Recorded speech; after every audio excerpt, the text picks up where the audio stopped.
And we are live here on Plus One EXP's Roll for Content channel. At least I hope we are, because I set my computer up upstairs last night, reset it up downstairs this morning. Apparently my audio is back in better shape also, too, because I was blowing people out earlier. So if you're out there watching, let us know how it sounds as we're playing also, too. But I'm super excited not only to sit down for today's game, but sit down with the players that we have set up for today.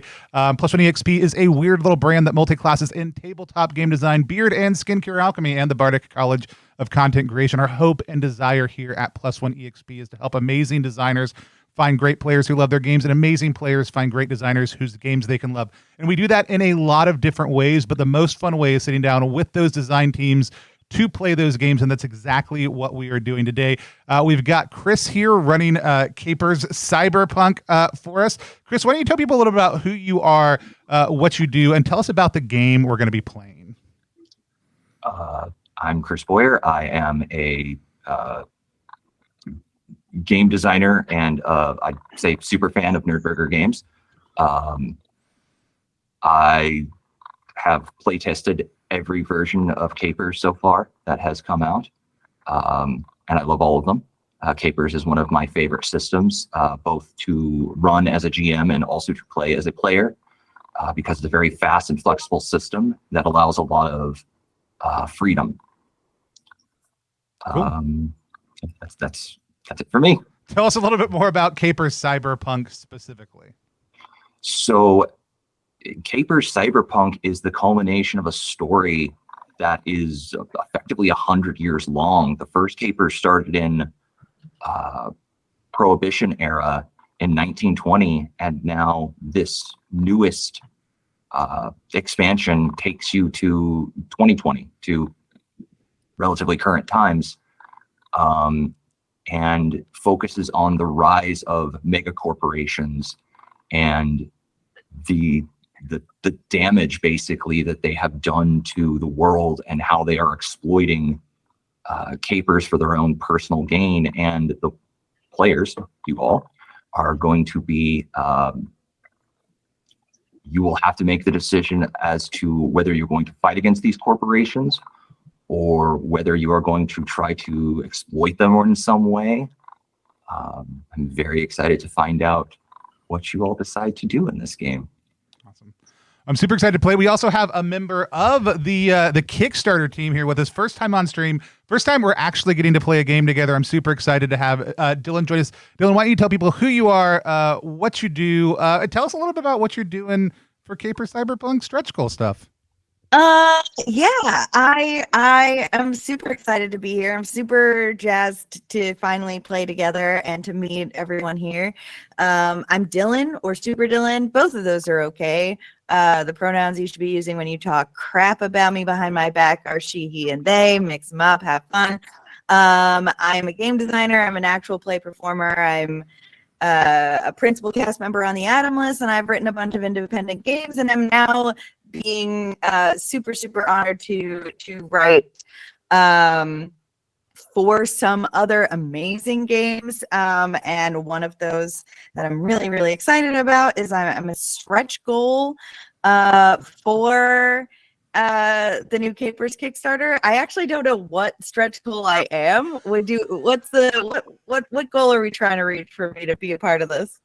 $1 million, because that's how much you're worth. Oh, stop it. $1 million.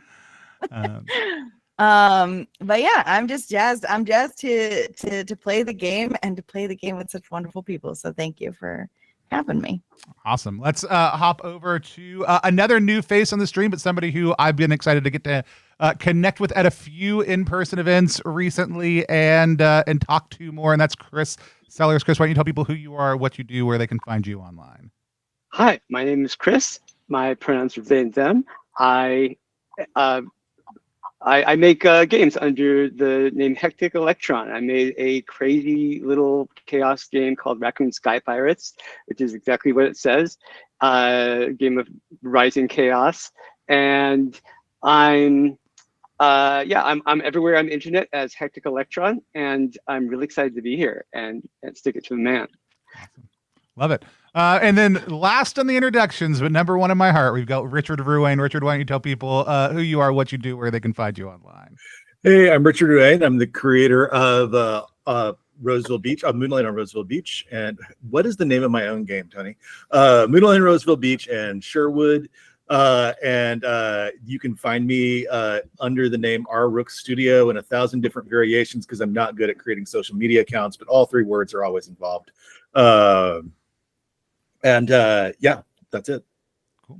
Awesome. Glad to have you here. Before we dive into safety conversations, a couple things we want to talk about that are coming up here on the stream. One, we've got great actual plays happening all the time here on stream, along with interviews and other things by creators. We're bringing back our back request series. So next Tuesday night, we'll be sitting down and looking at some of the latest and greatest games to come out. We've got some great streams set up for later on this month also too, including an interview series by The Cult with Cassie, who's currently crowdfunding with Callie and Dan from Gym Room Games, who are going to be crowdfunding Duckburg currently. I don't know what's going on. I've only got one screen. It's throwing me off my entire game.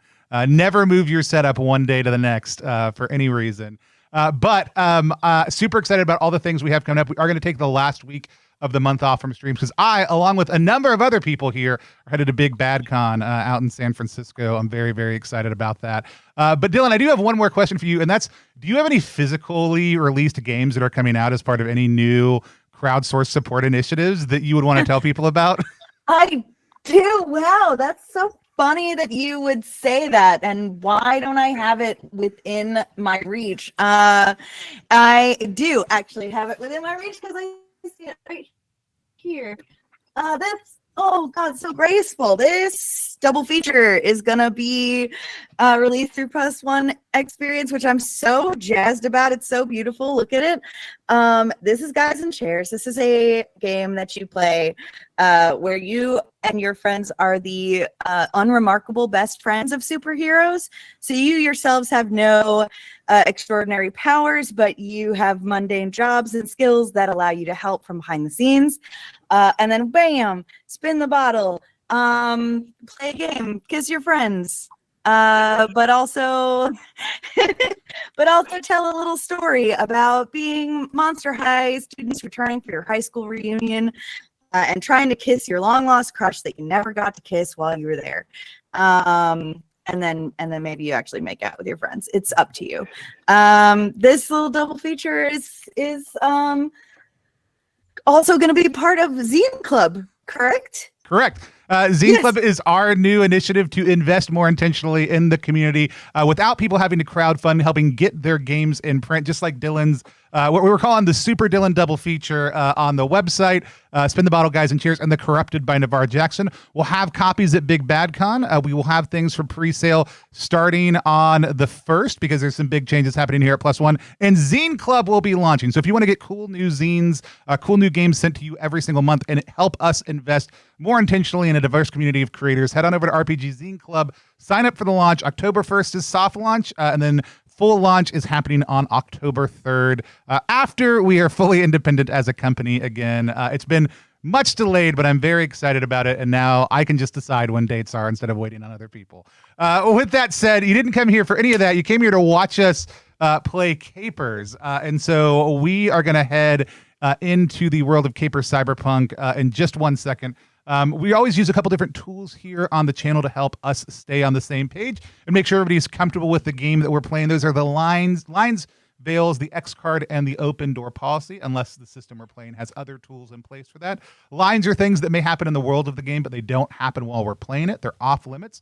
We have a line against sexual violence and sexual coercion as hard lines on the stream. This one, we are also have lines against electronic sound effects of sirens specifically. Does anybody have any other lines that they want to add for our play?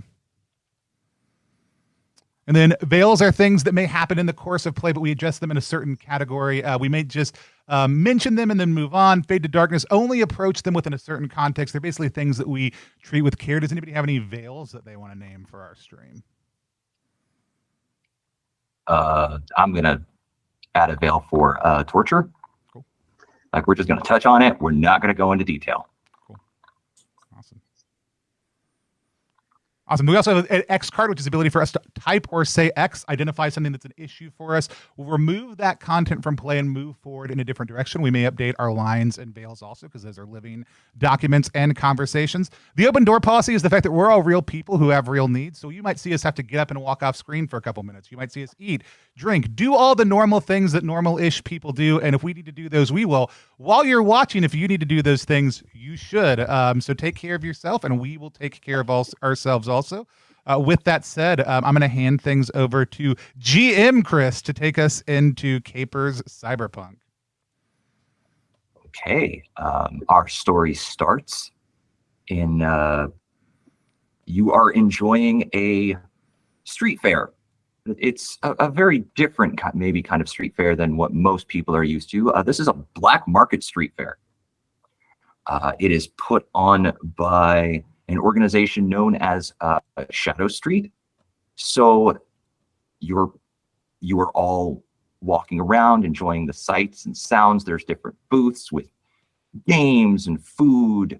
And then there's stalls where they're selling AK-47s and, drones and computers that fell off a truck. So there's a live band playing. Our story takes place in New York.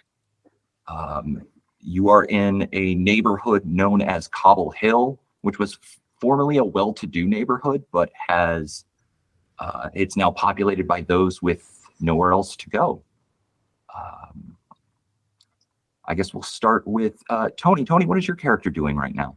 That is a great question. Let me. So That's you know what? I'm looking at this and I'm like, no one knows how to pronounce this in the real world.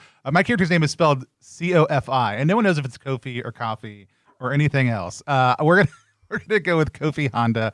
As we see, Kofi, I think. Tell me one more time where you said we were. You are in a neighborhood of New York known as Cobble Hill, and you are at a black market street fair.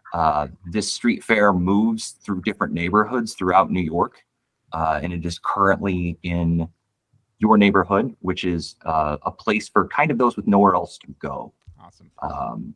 Outcasts, mercenaries, people who are hiding from the megacores. Awesome. Kofi looks down at their latest edition, but cracked screen smartwatch. There's a timer on there that looks like it's counting down towards something. And they're casually from over a pair of sunglasses on top of a suit that's designed to look impressive, but anybody who actually understands fashion would know, like, this is very much an off the rack. If you've got the right build for it, this suit works. If you don't, it wouldn't. Luckily for Kofi, they do suit. They and they're looking out kind of across it as this timer counts down to some unknowing point. Okay. Dylan, what is your character doing in this moment? So you said there are some arms dealers here. Oh yeah, quite a few. Yeah. And Rosa is kind of like leaned over a stall, like chin in her hand, like sort of flirtatiously chatting up one of the sellers at this arms dealer. Not talking about the guns really in any sort of meaningful way, just like, well, so have you ever fired one like yourself? The vendor at this stall is a woman in her mid to late 20s. She's got dark skin, dark hair pulled back into a ponytail. She's just wearing like leather jacket, jeans, t-shirt. She's like, I mean, yeah, I mean, we test fire all the guns. You have to understand. I mean, is there one that you're interested in? I can tell you about all of these. Well, I don't know. I've never really touched something so powerful before. Like, do you think there's one I could handle? She's like, well, normally we don't really let people like handle the guns too much, but and I think what you're trying to do here is make a diplomacy check. So why don't I have you go ahead and do that? I'd love to do that. And I will explain how making trait checks works. Please in do. Capers. So when you go to make a trait check, you are going to draw a number of cards equal to whatever trait that applies to the check. In this case, I would say probably charisma. Mm-hmm. And then if you have the skill for it, you would add an additional card. In your case, since I believe you have a perk related to diplomacy, you're going to add 2 cards. Right. So my charisma being 3, I'm starting with 3 cards, and then my diplomacy being a specialty skill, I'm adding 2 more, so a total of 5 cards. 5 cards, yep, and you will draw them one at a time. Oh, one at a time. Perfect. Time, okay. yep. So we've got a Jack of Spades. Okay, Jack of Spades is pretty good. You might want to stop there, yeah, right? Because you don't pick the best one, right? You take the most recent one. Yes, you Right. take whatever the card you had, and then spades, if you succeed on the check, will give you a boon. Okay. Got it. So I don't draw any more cards? You can. Unless- You can choose. It's kind of like a push your luck. Like, do you think you're going to get a better than a Jack of Spades? Oh, it's a gamble to draw more. Yep, it is. Got it. I will stay then. I will stay at the Jack of Spades for sure. Okay. Her face flushes. She goes, I mean, normally we don't I don't do this sort of thing, but I guess I can make exception just this one time. Which one do you want to hold? I'm gonna intentionally pick one to hold that looks like a little bit of a challenge. Like she may have to like really hold on to it with me, like something big and clunky, something a little bit more advanced. My goal is that while she is showing me this gun, I am going to reach behind the counter and take something small, like a small Derringer pistol or something like that. She pulls out what is effectively a 50 caliber sniper rifle. Fantastic. It is this huge, heavy, might be an anti-tank gun. You're not really sure. But she pulls out this huge rifle and she kind of like loses her balance for a little bit and like kind of stumbles into you. I'm hamming it up too. So this is a high-powered sniper rifle. You can shoot a target accurately from close to a mile. The scope on here has auto tracking, and it has smart bullets too, which are really cool. They're these bullets that you can actually change the trajectory after they're fired from the gun, but they're really, really expensive. And she's just going on and on talking to you about all of the different features of this unbelievable gun. How do you remember all this? Just like one hand, like underneath the the table. Okay, as you're going to try to steal something, I'm going to need you to make another check. Go ahead and give me, that's going to be agility, and I say that would probably be like sleight of hand. Yeah. So I don't have a sleight of hand. I have a deception, but I'm good to just stick with my agility and see what I get. This is going to be just a straight agility check then. All right. Okay. 10 of spades. Okay. And I'm going to give you advantage on this check, which means you'll get an extra card because she is so enamored with you in this moment. And is that where you do pick the best of two, or is it still push your luck? So it's still going to be push your luck. So your first draw is a 10 of spades. I will say that unless it's a very easy check, 10 is like usually the minimum that most checks would be. Right. So if you think you think a 10 is going to do it, you can stick with that, or you can try and draw another card. My question is, I have 2 cards in agility. So does that mean I could pull my 2 cards and then get an additional card after that? So you've got 2 cards in agility. I'm giving you advantage, which means you've got 3. So you've drawn 3 total? 1. Yes. So are you going to draw another card? Or are you going to stick with what you've got? No, I'm sticking with the 10 of spades. Okay, I'm going to say in this moment, she is very distracted. She's not paying attention. She's paying attention to you and your pretty face. So she misses the fact that with one hand, you kind of like steady her, and with the other hand, your hand just slips under the counter, and you are able to get hold of like, it's not a Derringer, but it is a smaller pistol. Perfect. Once it's in my pocket, I will like, like handle the gun that she's holding with both hands. Like, wow. I mean, it's all too overwhelming for me, but I can see the appeal. I mean, if you want something, if you want something smaller, we have smaller guns too. If you're more interested in something like that. I just think, the violence is a little bit, it's just all a bit much for me, but I think it is impressive. Maybe you could tell me more sometime, another night.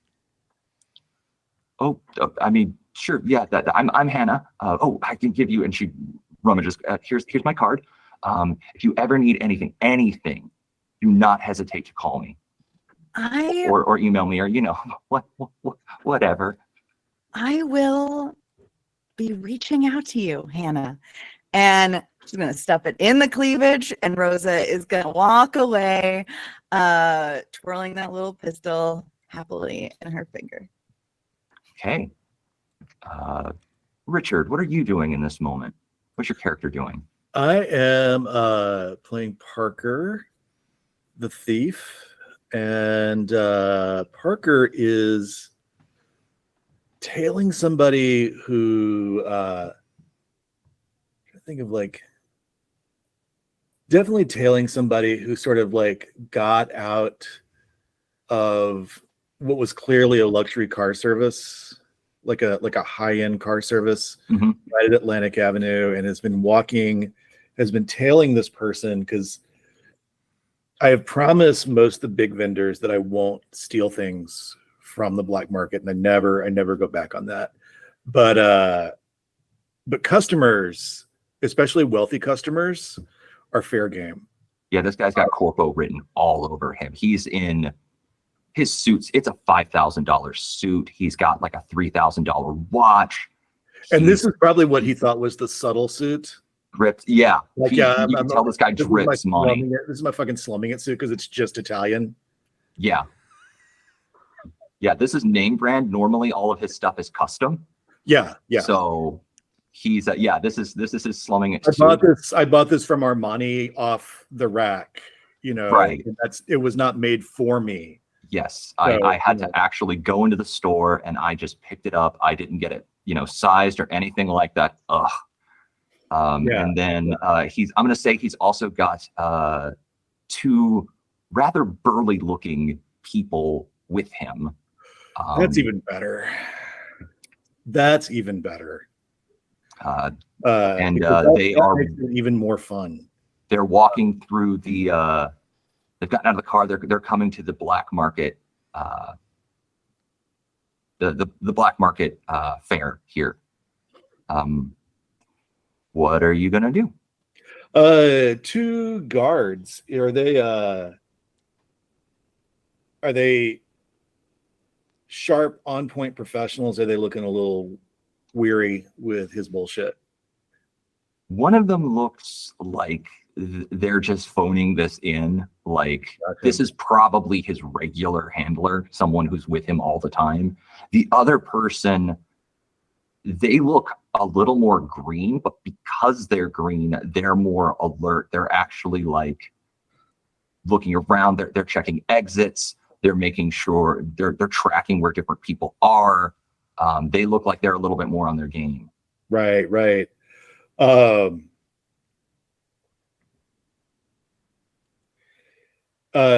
What's he shopping for?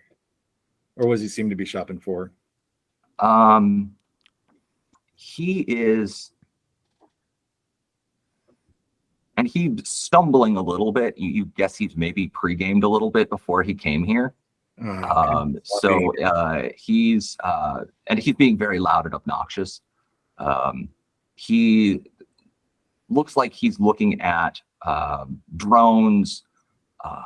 He's looking at the different weapon vendor tents. Seems to be focused on military grade stuff. That seems pretty serious. What I think I'm going to do is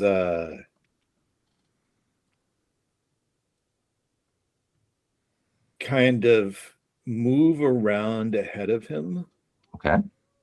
When he gets near a booth who I at least casually know somebody who works there, even if I don't know the person right there, I can at least like walk up to the booth and start asking about the person there I know.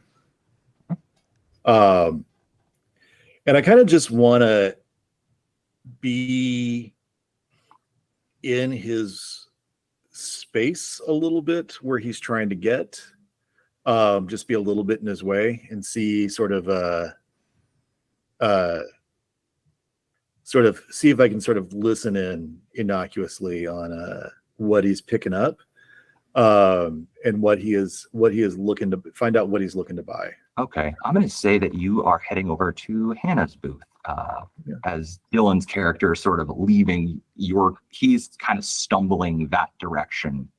And you are kind of like on an intercept course. Nice. To sort of cross this path. And you hear he's like, I tell you, this is the best place to get these sort of weapons. You get them at a bargain basement price. Like, you have no idea how cheap you can get them. And the best part is, our bosses don't even know. They don't even know. And I'll show up with some of this stuff that's been customized, and they think I'm a genius. They're like, wow, you did such a great job. This is going to sell so well. And I do this, and he's telling like his bodyguards, the one who looks like they couldn't care less. I do this all the time. You there, person, what kind of guns do you sell here? And have you customized any of them? And I think I've been a little in front of him. I think as soon as I saw Rosa walk away, I know how Rosa operates, and so I immediately looked like, Hannah, you're looking a little love struck today. Huh? What? No. You did your didn't pupils see that, did take on you? heart shapes? What? Did your pupils just take on heart shapes? Because you're looking a little struck today. I mean, do you know her? Like, is she single? Because she's giving off those vibes, but like, I don't want to, just, can I help you with something? I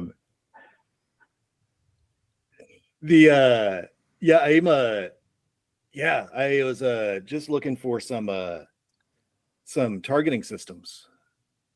Where I'm not willing to, like, ready to make a commitment yet, but I'm just trying to get some sense of kind of what's out there on especially for me, not weapons, but like specifically love any sort of spy drones, stuff that you can, that you've got. Oh, yeah. We've got, or anything I can use with a spy drone, because I find that, like, you understand precision in ways that people who just do security more vaguely don't. I mean, I try to do my best. I customize everything I sell here. Like, I mean, the corporal stuff's okay, but like, you can do so much better. Sometimes it feels just like they're kind of dialing it in or just copying off of like other people. It's like they don't want criminals to succeed. Which is rich, because they basically are criminals. Right. Corporal guy behind you is like, what are you talking about? I demand service. I want service now.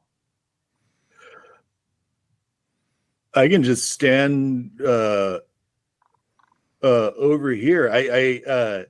We were just talking about targeting systems for other than strict military purposes. Oh, well, I mean, if you want the best, you're going to want Rosewood. Rosewood is top of the line. Well, I do want the best, which is why I come talk to Hannah. Well, Hannah, do you have any? I don't want. I mean, he kind of looks you up and down and goes, I mean, I'm sure this person wants something nice, but I want top of the line, best of the best. None of this normal garbage. And Hannah just kind of like, her eyebrows raised, and she just kind of looks at this guy and then looks at you like, really? And she's like, well, yes, sir. We have many fine drone systems over here that you can peruse. Let me show you. And she kind of like gives you a look like, I'm going to keep this guy busy, fleece him for everything he's worth. And she just begins to go over the different specs of these targeting systems. I am drones. Checking all three of them for their corpo security badges. I'm trying to eyeball where their corpo security badges are now that they're sort of in public. Okay. Give me, we'll call this perception sense check. And I draw up to three, correct? If you have 3 in perception, then you're going to draw 3, and then Do you have the sense skill? Yeah, one sec. I have 2 in perception. I think I do not have the sense skill. Okay, so it's just going to be 2 cards. 2 cards. All right. Ace of Spades. Yeah, Right that'll do it. that'll never come up again. Ace of Spades is one of the best draws that you can get in this game. Okay. So what that does is an ace gets you a boon, and then because you succeeded with the spades, that will get you another boon. So not only do you eye where their badges are, you eye where their wallets are, where their guns are. You eye where the rich guy's, you're sure, top of the line smartphone is. Yeah, basically, you know where everything valuable on these people is. Gotcha. Okay. What do I do to sort of like pull my little pocket dimension close to me? It sort of drifts nearby. I just want it to be the pocket dimension is basically like a little invisible pocket that only you can see, and you can summon it and make it go away at any time. Okay. Just wanted to make sure I understood that. So I'm going to keep that like sort of mentally mapped in my head. And then I will believe, if I remember correctly, you have the ability, if you want, to go invisible. Yeah. If you want to do that at any time, you can. That seems so easy. It's up to you. It just seems so easy to do that. I guess if you this wanted is for the challenge for Parker. If you wanted to really show off, what you could do is you could use your, I believe Parker also has goo generation, which allows you to just like, I think of it like Spider-Man whip. You can just kind of shoot webs out. I have literal sticky fingers. So you could just like shoot out like a little tendril and like try and grab things that way if you were really wanting to show off. I mean, otherwise you could just try to, without using invisibility, just try to slip behind these guys and see how much stuff you can take. I'm going to talk real, just kind of like side things to the exasperated guy about the sharpness and perception of his boss, like complimentary, like, God, yeah, like your guy is like, he knows his stuff. As I gently sort of like, get close and try to lift both the smartphone and the corporate security card. Okay. With the goo, with the goo. Okay. Goo, yeah. Just short range, like tendrils of sticky material, and then straight into the pocket dimension. Okay. Go ahead and make me. Well, do you think is this something that you're trying to do unobtrusively? You're trying to be stealthy about it? I am trying to be as stealthy as I possibly can be. Okay, so that's going to be agility and stealth. All right. So you'll make that check, and I think that's 4 cards since I have stealth plus 3 agility, right? Or up to 4 cards. Correct? Yes, it would be up to 4 cards. All right. Start with the 2 of spades. Okay. That's not real great. Nope. I shuffled this deck repeatedly, and it's a digital deck, and it is coming up because the next card is the 3 of spades. Do you have only spades selected? No, I do not have only spades collected. Also, I won't even say just for you. I think we've only drawn spades so far across all players. I believe so, yes, which is wow. Oops, all spades. Yeah. The best thing is the 5 of spades. Okay, so you've gone through all of your cards, and the best you got is 5 of spades. Okay, so now you have a decision. You can stick with the 5 of spades, or you can spend one of your Moxie to draw another card. I'm going to spin Moxie to draw another card. Okay. Talk to us a And little bit that that's just the 7 of hearts. Talk to us a little bit about what Moxie is and what it represents in the game. So in the game, Moxie represents your luck, your drive, your ability to do amazing things. When you spend Moxie, there are a number of different ways that you can use it. You can use it to draw additional cards. You can use Moxie to, let's say you've drawn 4 cards and you want to go back to one of the cards that you had previously drawn. You can spend Moxie to do that. You can use Moxie to shuffle your deck. You can use it to gain a boon on a check that you've succeeded at. You can use it to, if you are in combat, you can use it to reduce damage. During combat, you can use it to, you can spend 2 Moxie to gain an extra trait action. And probably my favorite use of Moxie is you can spend a Moxie to shape the narrative, which allows you to temporarily take narrative control of the story and kind of do whatever you want that the GM will allow. And Chris, where do we see our number of Moxie points? Normally, you would see it on your character sheet. All characters start with 3 Moxie. And then, actually, this is a good segue. If you can regain Moxie by doing cool things in the story that I enjoy. And then you've also got your identity, virtue, and vice. So when you do things that tie into your identity or virtue, if you believe that you have done so, then you can let me know and I will award you a Moxie. And if you give in, I guess, to your vice in such a way that it creates problems for everyone else or yourself, I can also award you a Moxie for that. Okay. So I have a semi-related question. Sure. I allegedly get Moxie whenever I get everything I want from someone. Did you say that I got everything I wanted from Hannah?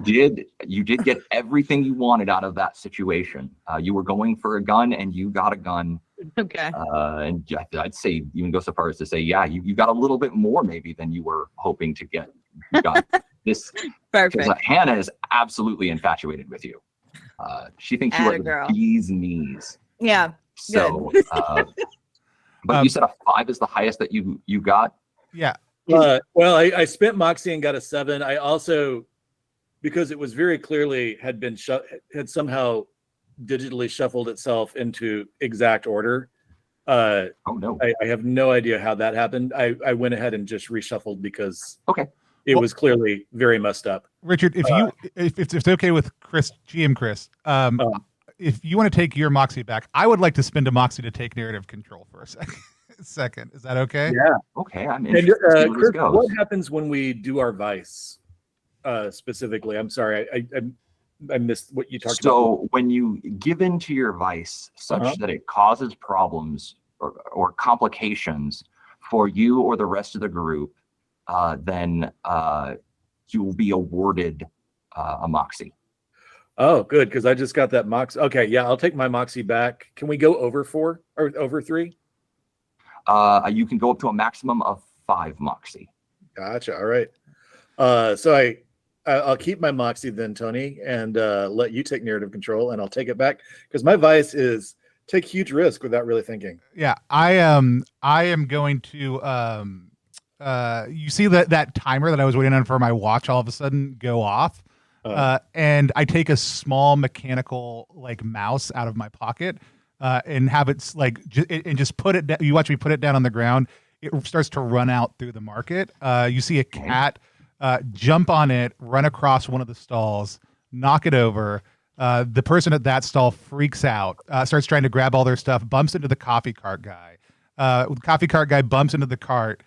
We watch the wedge that's keeping the cart in place, slide out from underneath the wheel. It drops down and starts skidding down.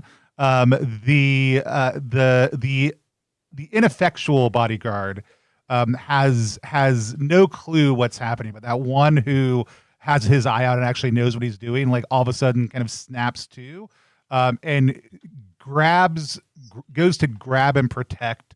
I can't remember I don't know if we've even heard his name yet.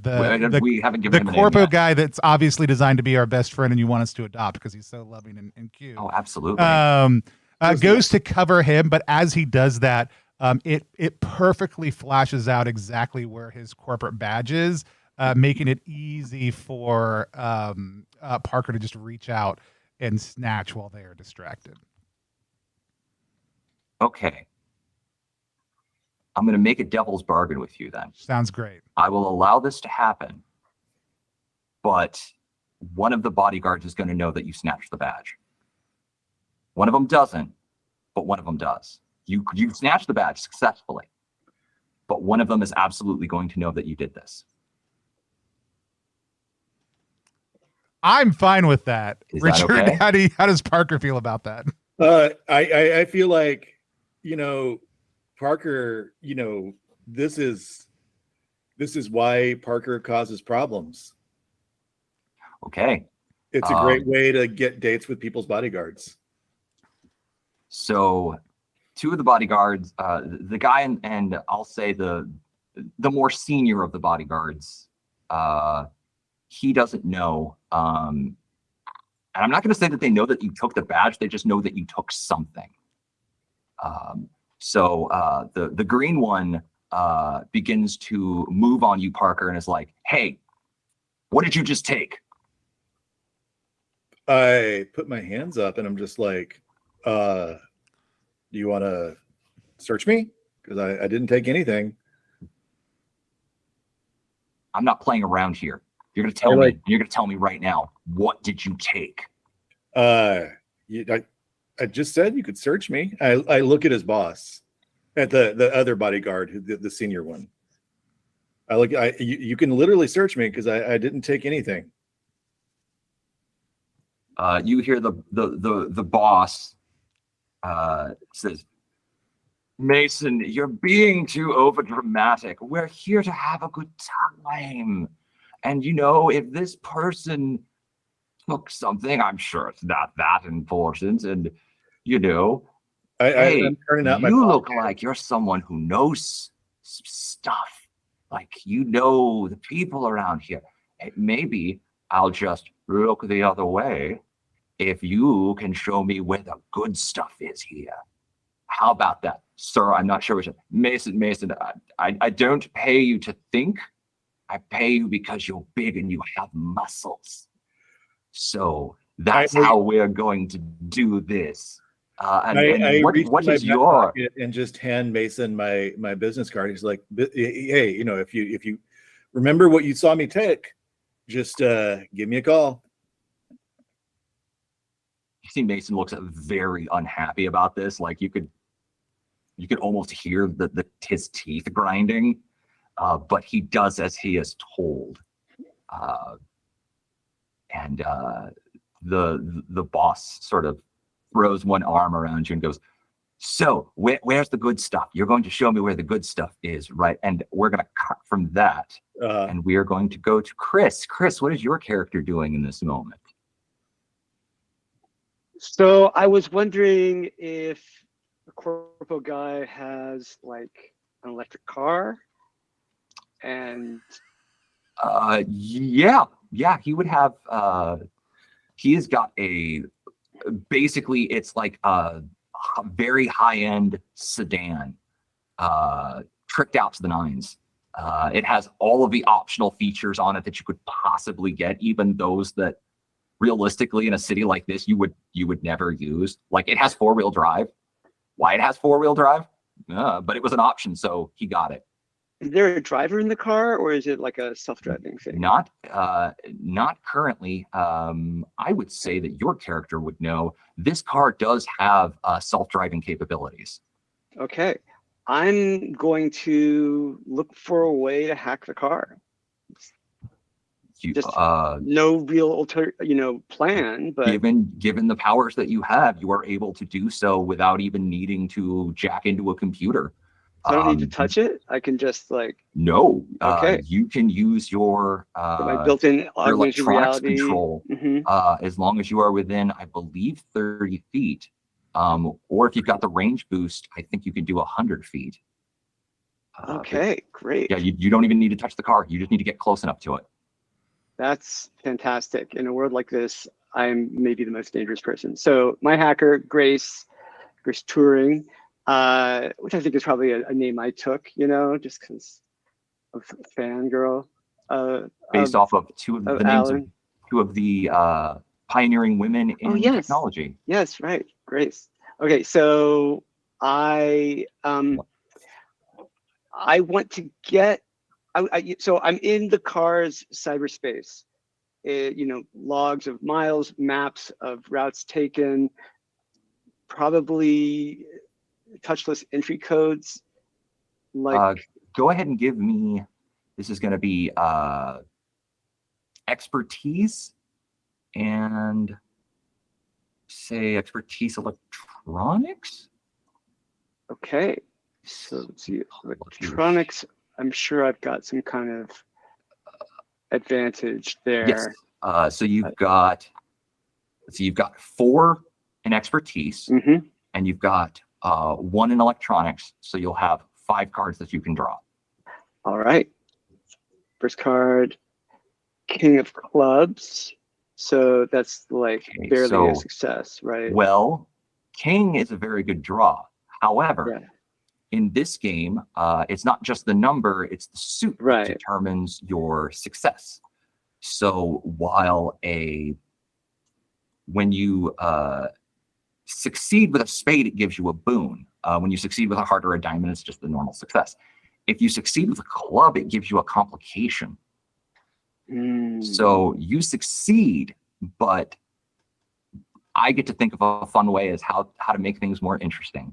I could keep drawing cards, but you can keep drawing cards. Easy. And if you, I mean, a King of Clubs is pretty good for a first draw. If you go through all the rest of the draws and you don't get a better card, you can always spend a moxie to go back to that king. Oh, hey. So it's up to you. Oh, well, then I'm spinning cards. Okay. Drive Grace like I stole her. 5 of clubs, no. No. 7 of hearts, no. Bad Joker.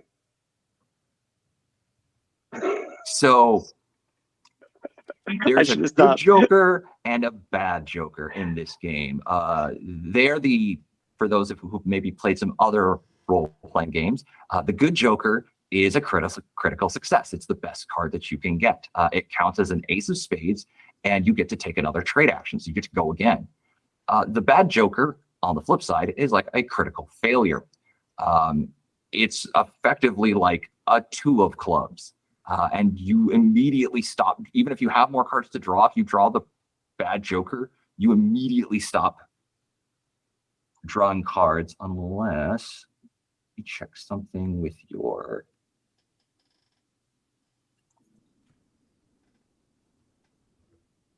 You do have... You have super expertise, which is why your thing...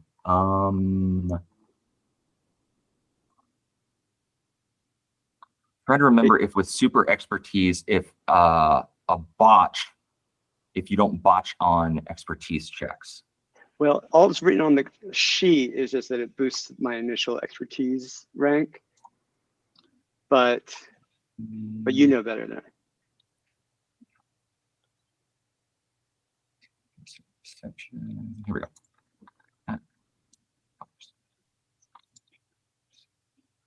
Super expertise. Okay. You treat botches on expertise checks as normal failures. Okay. So cool. It's not going to be a botch.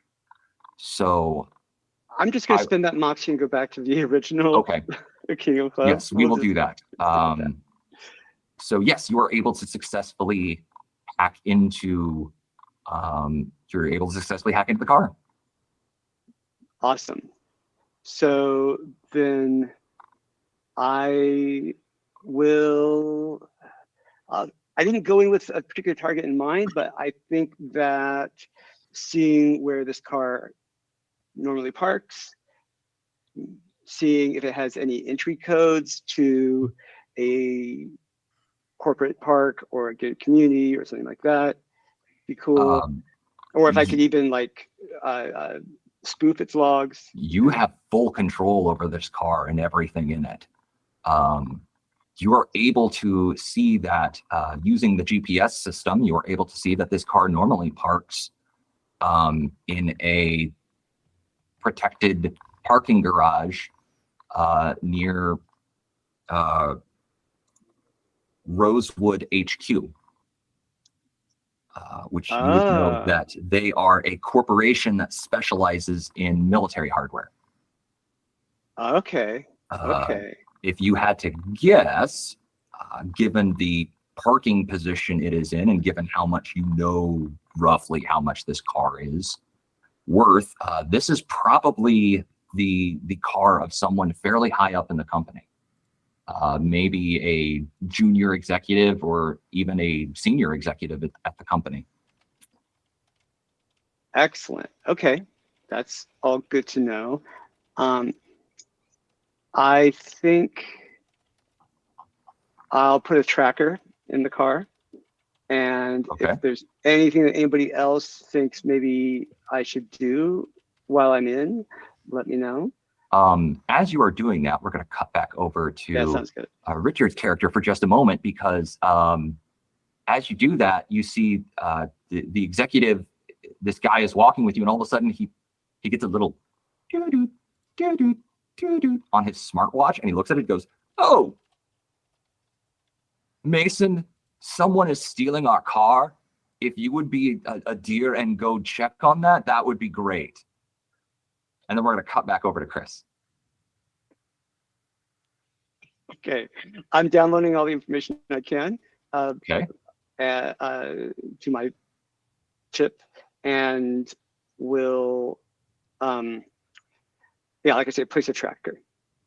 Okay. You are able to do so, no problem. As you are doing that, you see. And you know, I am, like you said, like 30 feet away. So yeah, you're nowhere near, like you're. What are you doing as you? What does it look like when you hack cars? Above table in Capers, when you use powers, there is usually some sort of visual representation to show that you are using a power. It can be subtle.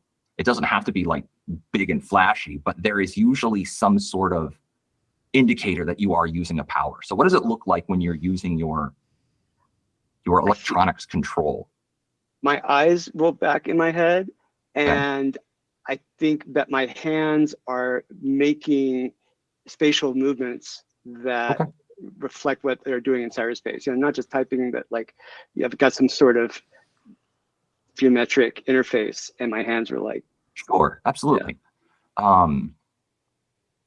And guard Mason turns a corner. Obviously, no one is in the car, so he's just kind of looking around. And he sees you, goes, "Hey, you!" Do I even hear him? Oh yeah, he's like, okay. He's a little out of breath because he literally like just straight like Terminator ran, just charged over to where this was. He goes, "You." Yes. Hi. Hi. Hi. Yeah. Did you see anybody around the car? Oh, I mean, some gawkers, you know, who probably never seen such a fine automobile in their lives, you know, checking out the industrial design kind of thing, you know, but nobody. I think they know if they touch it, they'll get zapped. So. Whew. I hate false alarms. All right. Well, hey, thanks a lot. If you see anybody messing with it, will you yell or something? Oh, yeah. I'm just trying to keep I thought someone was stealing the car, but whatever. All right. And he heads back.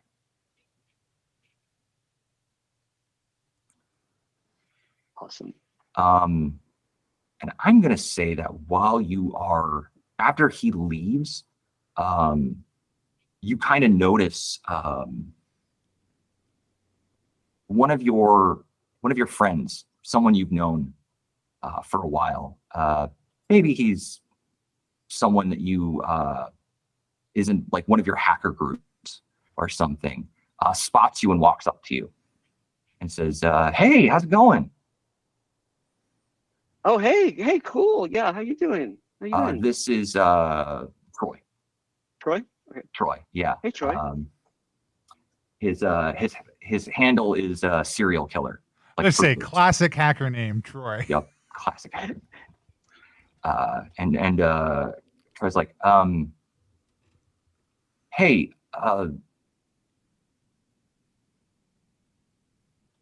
first off, I'm assuming you're jacking that car. Oh yeah. Gives you a fist bump. Absolutely, yeah. Hey, some people from the community they've gone MIA. MIA. Yeah, like they just radio silence complete. Like we can't get a hold of them anyway. And it's really weird. They got yoinked. I don't know. I don't know what happened to them. They're just gone. I know most of the ones who got yanked, a lot of them were looking for, some of them were unemployed. But that's all I know. This is all digitally, right? You haven't like seen them in meat space. I mean, we've checked meat Oh, space. you've even We've looked? checked, yeah, Oh, like no. we've looked for, like actually looked for them. We've sent the couple that I know personally.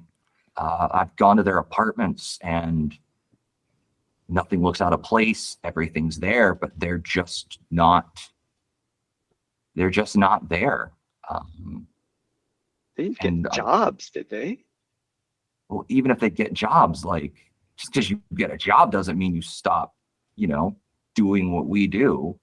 If anything, getting a job, especially if you get a job with one of the mega cores, that gives you an in. Now you got a backdoor that you get to see what the mega cores are actually doing, all their seedy shit. But yeah, I'm really Shit. worried. I'm really Well, worried about them. Can you? Yeah. I know you and your friends, you do stuff. Could you maybe look into this? Yeah, you bet. Of course. Okay. We'll and just shoot me their handles and I'll get on it. And if there's anything else you can remember, let me know. It'll all help. Data dump me. At one of their houses, I think I remember seeing like a flyer or something, like advertising jobs or something. I don't know. I can give you the address if you want to go check it out. I mean, and I've got he takes a key out of his pocket. He goes, I've got a spare key, so you can get in his apartment. But yeah, if you could check it out, figure out what's going on, I would really appreciate it. I will reluctantly take the key, not because I don't want to help, but because it's a meat space key. Right. And okay, if I gotta. But yes, no, I'll totally take it. And he goes, that's for the first lock. There's most of the other ones are digital, but I know that's not gonna be a problem for you. All right. But, yeah, we're on it. Well, hey, I'll talk to my friends anyway. Thank you so much. I really appreciate it. And he leaves. Bye, serial killer. What is your handle? What's your character's handle? It's got to be Hopper. Hopper, okay. He goes, peace out, Hopper. Okay. So, are you going to convene with your friends/business associates? Oh, of course, as soon as possible. Yeah. Okay. I don't think we've caught up with Tony's character yet, right? But I mean, you guys are all I was just off to the side watching everything go down. Huge. Oh, right. You had the so the electronic mouse, right? Yeah. I would assume Richard's character is still with Rich Guy, looking at different like tracking systems and military hardware, and he goes, what's that one? What's it do? Is it good? Should I get it? Yeah, go ahead. I am very torn right now between trying to do a massive favor for Hannah and convincing him to spend way too much money on something that takes her absolutely no time, or trying to be an intermediary where I get my hands on something that he's going to buy for like 3 days because I'm the guy who picks it up for free. Right. And then I give it back, and then I give it to him, you know. And actively in the background, Rosa and I are taking bets on which one of these things is going to come out. And I think it's the latter, because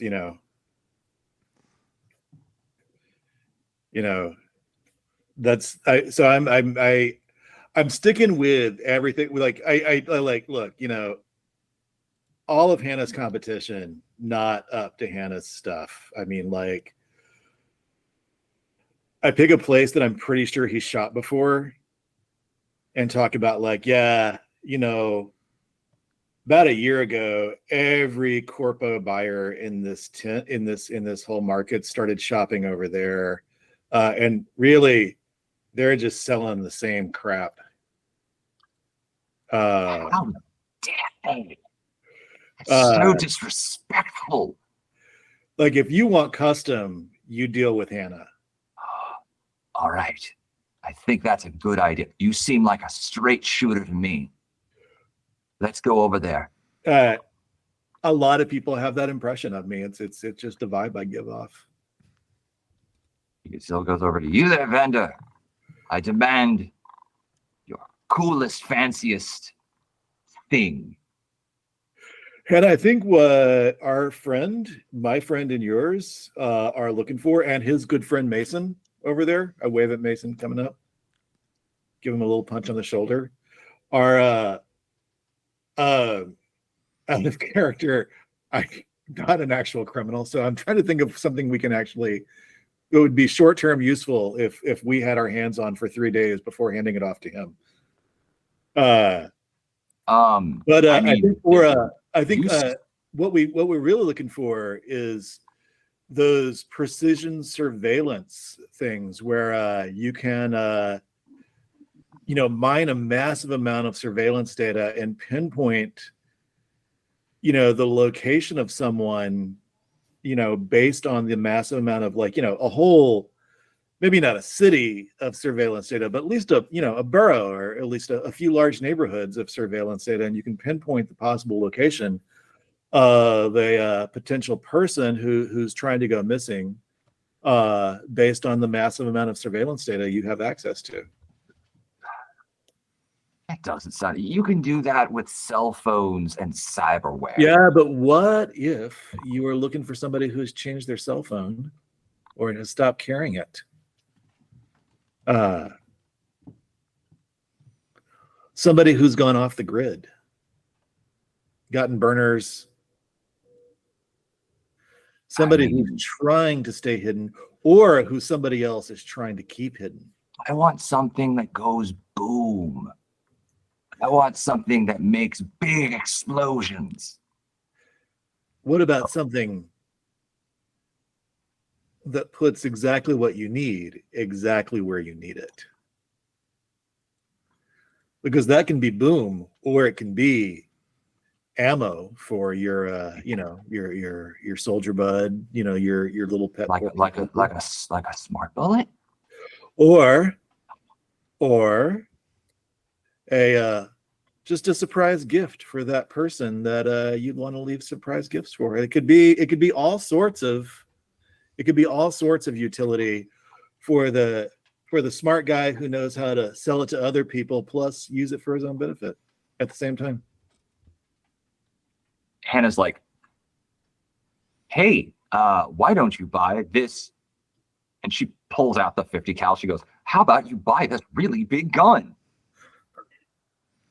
She's like, that is a big gun. She's like, and it fires smart bullets. Anything smart. That's what the people want now. They want the smart things. Wait. Hannah, connect to Bluetooth? She goes, of course it connects to Bluetooth. And she looks over at you and goes, Are you telling me this is a smart gun that fires smart bullets, Hannah? I am telling you it is a smart gun that fires smart bullets. Hannah, I knew that bringing our new friend, and I motioned to Hannah and then include the guy that neither of us have even asked for his name, to you was the right move. He goes, how much for the smart gun and the smart bullets? And she goes, $50,000. And he goes, do you accept credit? And she goes, cards? He goes, yes.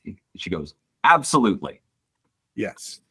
Fantastic. See, everybody came together. Everybody had a great discussion.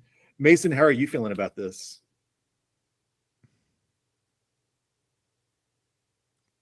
Mason's just scowling. You look like you need a hug, Mason. If you touch me, I will break your fingers. You know, maybe coffee first and then a hug. It has been great to meet you guys. I need to meet up with some friends of mine. It has been so great. Hannah, we should grab coffee sometime. Oh, absolutely. And before you walk up, she goes, wait a minute. I need to give you a tip for helping me. No. And he peels off like $1,000 and just like stuffs it in one of your pockets. He goes, that's for you for being so wonderful. And then he throws up behind a tent. And that's where the interaction, I think, is going to end. All right. Well, that's yeah. Yeah. Because the main thing you want when you're shopping at a black market goods place is to leave a credit card transaction on file. That's the number. Yup. Yeah. Absolutely. Yeah. No way Hannah's going to abuse that. Nope. No. Not at all. Nothing. No way that we could just tip Hannah later for access to his credit card data. Sorry. You wouldn't even need to tip her. You just need to have Rosa show up. So you guys all convene. Okay. Yeah, and I'll tell the others about what SK said, that 3 people have gone missing. There was a flyer in one of their houses. This is the key to their apartment. Well, what was the flyer again? Job advertisement. Oh. Basically, nothing good ever came from flyers. Yeah. Well, no. Who uses flyers? Physical flyers. I mean, game designers at conventions, but who else? Who besides that? Exactly. And don't go anywhere with them. Yeah, do not go anywhere with game designers. Not. And I have met game designers, and you cannot. Wow. Never go to a second location with a game designer. No. Next thing you know, you're dissecting a Euro game, and you're strapped in for another 8 hours.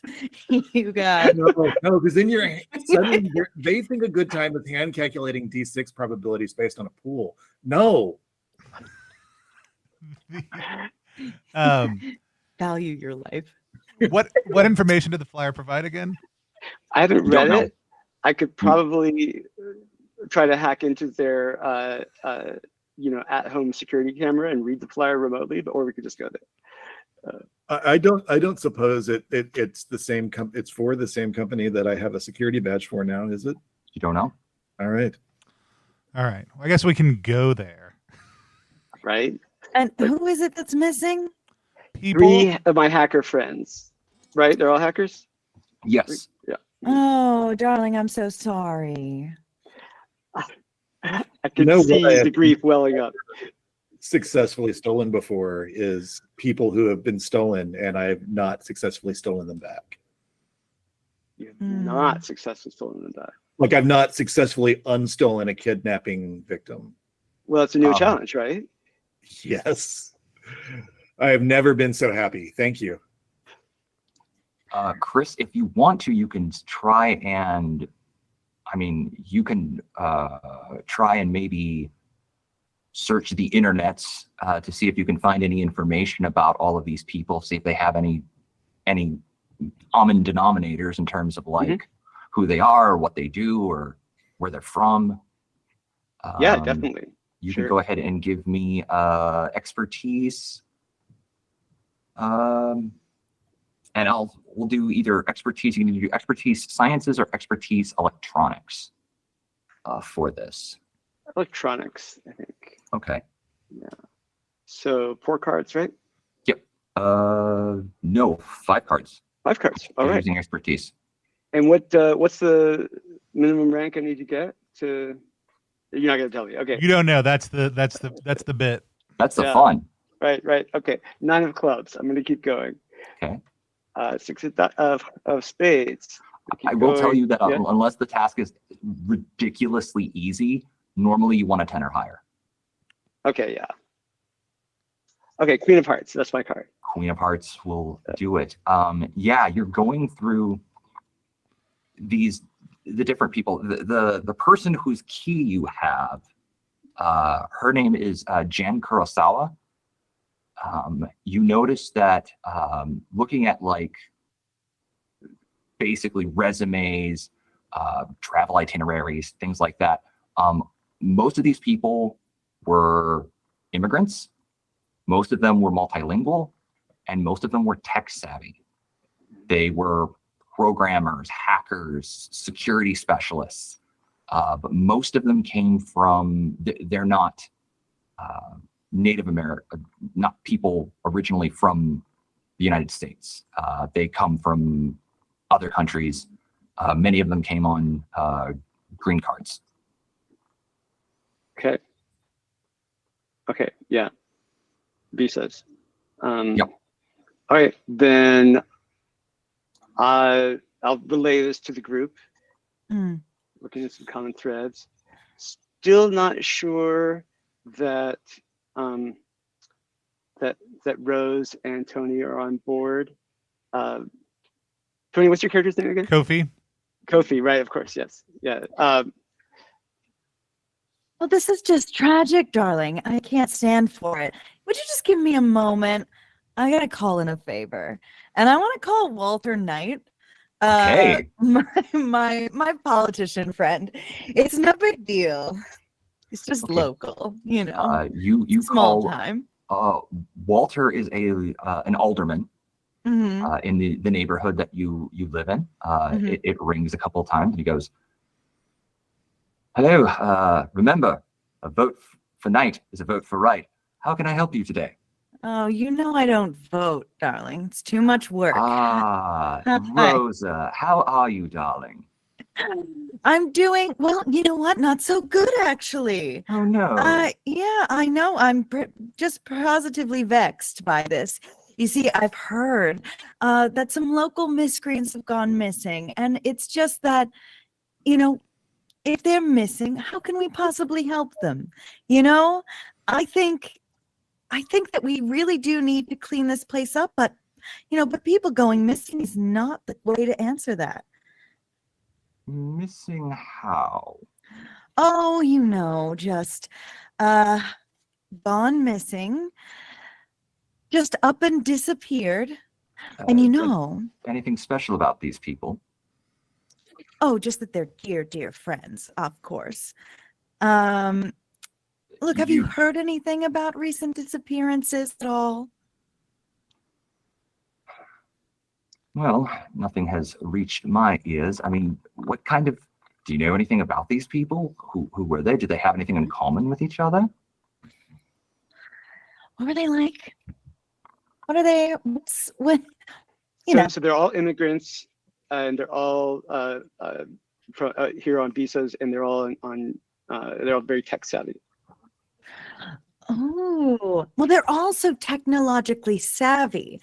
They could be doing good work, but unfortunately, they've probably been struggling because they're unable to find proper work here because of those pesky immigration laws.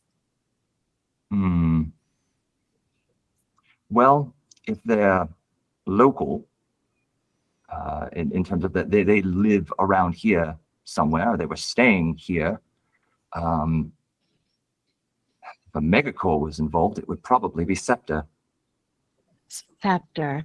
As you know, I have no love for Scepter. given that they no. fired me so Dastardly. unceremoniously when it wasn't my fault. Of course not. You've But- never done a thing wrong. Oh, never. You know me.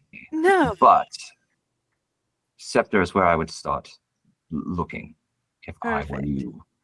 Oh. I'll do just that. I do have a tip for you, dear. hmm. You know, the darndest thing. I was just minding my own business, and here I come across an illegal weapons seller, just absolutely littering our streets with found merchandise, serial number scratched right off.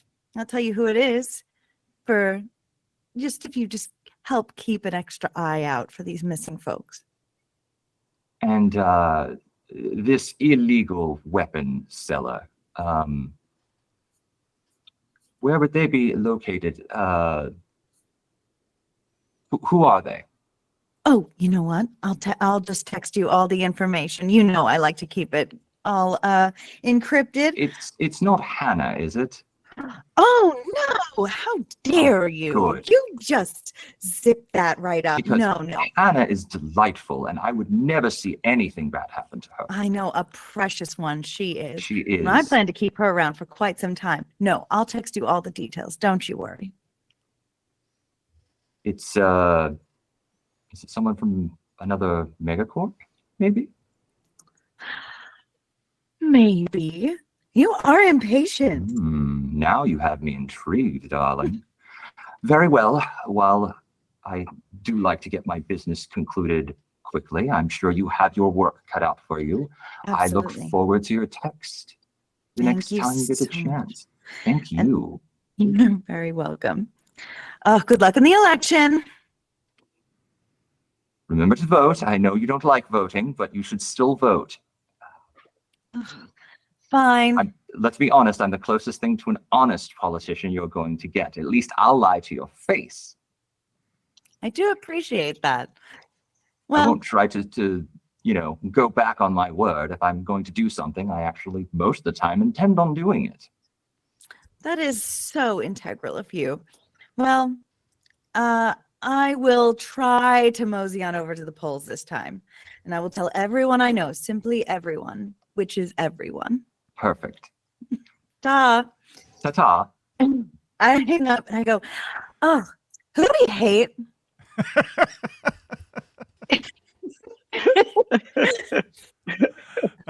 Mason. I We feel hate like- Mason. Mason? Oh, yeah. Mason's just the worst. Oh, yeah. And I text Mason's address and like The details, place of the- business. the other guy, you do have all of his information because obviously he registered his car. Oh, shit. His name is Because Mason's just his lackey. yeah. Oh, Mason's just the lackey. Okay. That's true. His name is Rupert Evans. He is VP of Weapons Design at Rosewood. My God. Oh, yeah. That's even just a dastardly name. No, we can't have Rupert running around. And I would love a little less competition for my girl Hannah out there.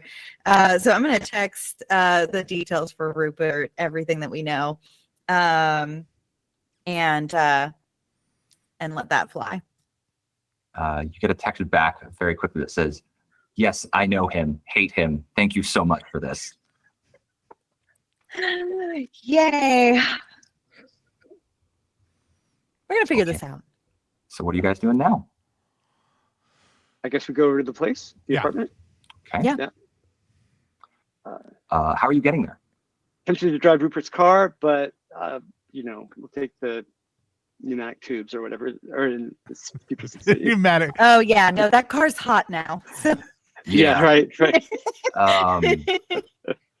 You guys can walk there. Oh, walking. You can take a bus or catch an Uber if you want. Is it? I mean, is it walkable? How far away is it? It's walkable. Everything's walkable if Definitely. you walk long enough. Right. It's about a mile from where you are right now. Oh yeah. I mean, walking Yeah. is Yeah, easy, we just could do as that. quick. We could walk it. Yeah. Okay. Like getting an Uber for 1 mile is going to take longer than taking a walk. Yeah. Mm-hmm. Okay. You guys all head over to the apartment. It's not a very, it's like a multi-level apartment building. You can tell that the building is probably 50 or 60 years old. It looks run down. You know, a place that they probably charge way too much for what you're getting, and then upkeep is minimal. As you, you know, it's not the best part of town either. Not that where you guys are, there's a great part of town, but I'm picturing like a 300-story cyberpunk apartment block. Yep. Just, like totally not maintained. And, yeah. The micro apartments. Like, yeah, little, right. Barely a closet is what you get. Yeah, you guys head over there. New York. Yeah. or just New York, right? Yeah. Okay. Yeah. Fine. Yeah. How comfortable does Grace look trying to operate the key in the lock? I think I have distaste even holding it. Like, I'll slide it out of Grace's hand and unlock it. Thank you. And open up the door. Okay. I pat Grace on the shoulders like you went further that time than you ever have before. Baby steps. Baby steps. Grace, there's electronic locks, but I'm going to say that you're able to, I'm not even going to make you make a check for it. You're able to disable the locks without too many problems. Awesome. And the door opens. You see a surprisingly clean and tidy, very small apartment. You can see there, it's basically a studio apartment. There's an area where there's a bed, bookshelf with different computer manuals and books on it. You see that they've got, there's a small desk with a affordable laptop on there, little kitchen area, and just a table that can seat two. Is the laptop the kind of thing that they could deck in with, or is that somewhere else? You see that it looks like they have customized it to where they could deck in with it. Yes. And they've left it here, so that's something. Yes. Where they've gone, they're not. And yeah, sitting on the table, you see a bright yellow flyer. I'll pick that up with some distaste also. What does it say? Are you a computer programmer or someone with strong tech background? Are you multilingual? We'll pay you top dollar for your tech skills. We are looking to hire immigrants with a strong tech background and who can speak at least 2 languages. Let us help you realize your American dream. Call us at, and there's a number, to set up an interview. Positions are going fast. Did they identify who they are? Nope. The best way to capture tech-oriented people, a printed out flyer. Do they also offer money for your blood plasma? Not that you can see. No, okay. Okay, so what I can do, I think, is call that number from a masked, spoofed phone number, just VoIP through my own laptop, my own deck, and actually, I don't want to. I mean, one part of my computer will be calling it, the other part will be like trying to trace it, analyze where it is. As the mastermind, can I pitch you making that call and tracing it while Rosa handles the actual conversation? Oh, that's good. That's a good idea. Yeah. Okay. So I've got my eyes rolled back in my head and I'm doing whatever with the signal. Okay. Trying to see where it goes, who bought that phone number, who bought the thing that it's connected to, then anticipating multiple shells, while Rosa can actually talk.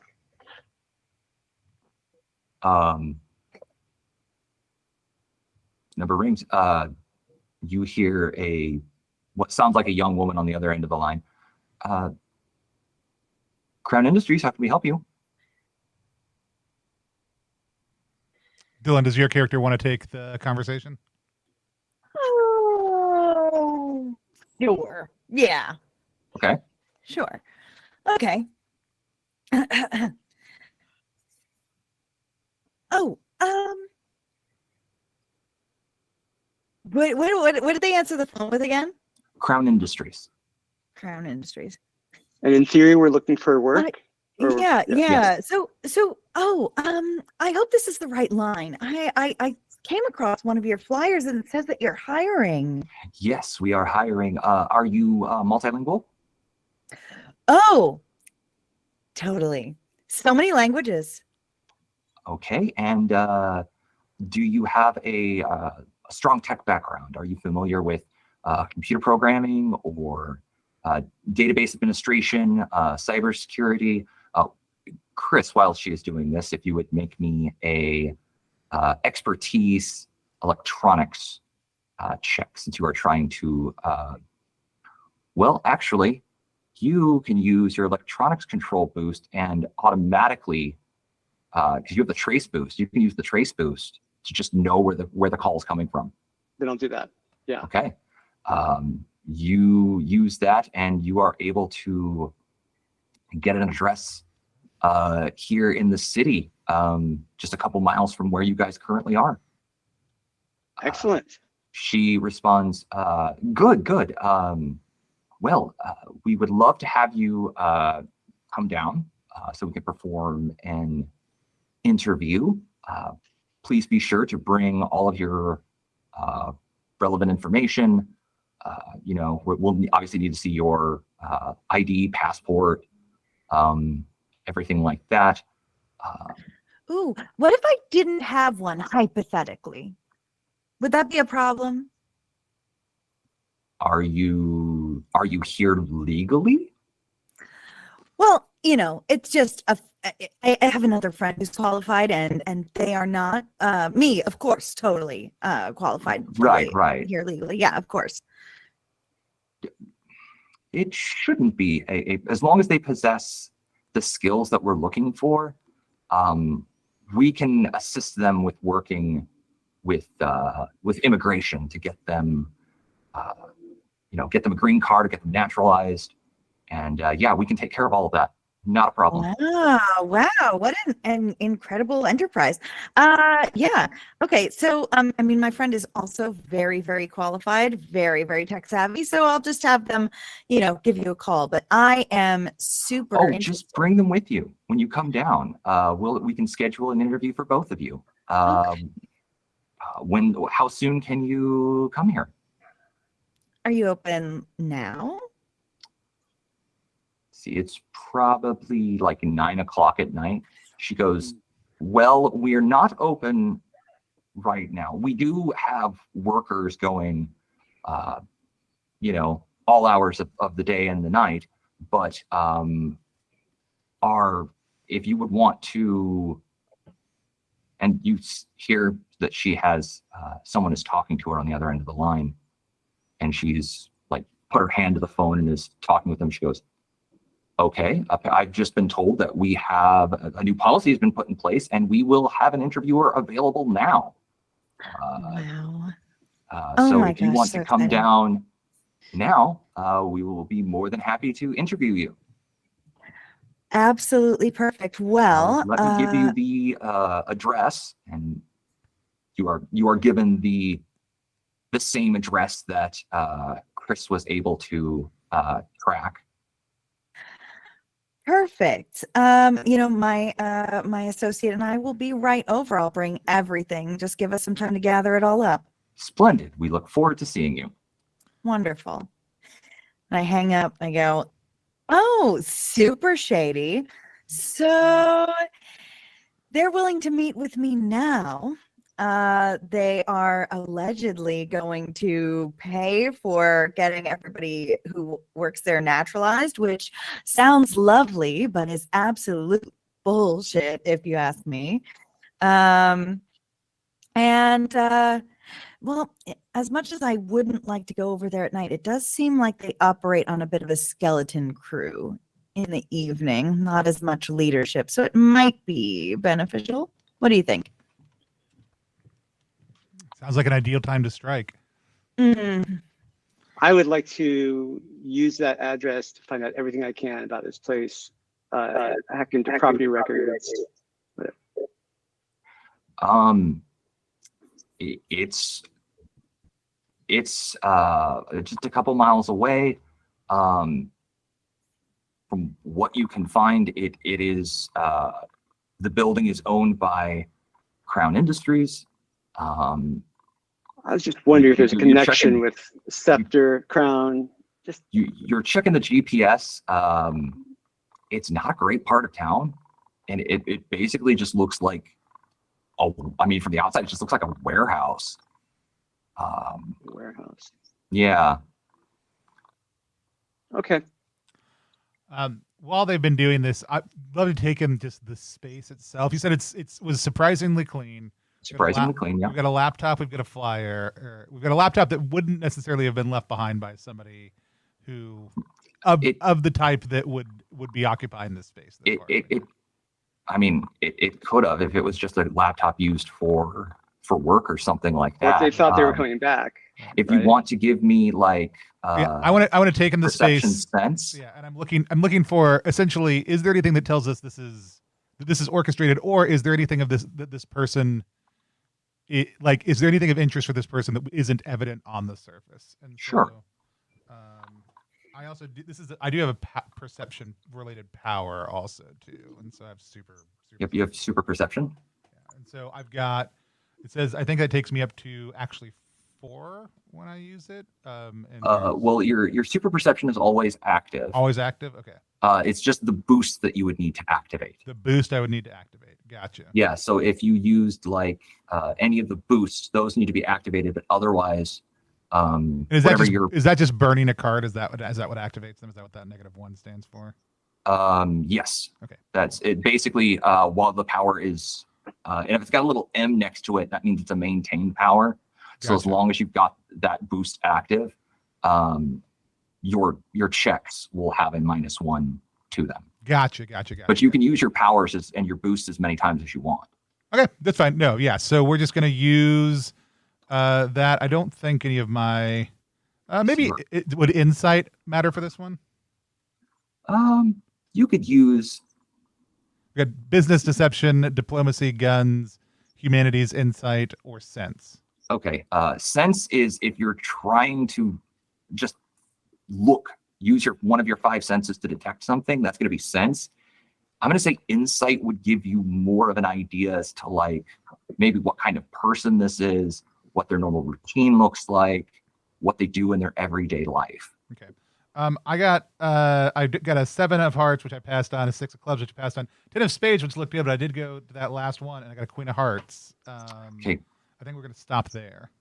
So this is a person who is very organized. Are you using insight or are you using sense?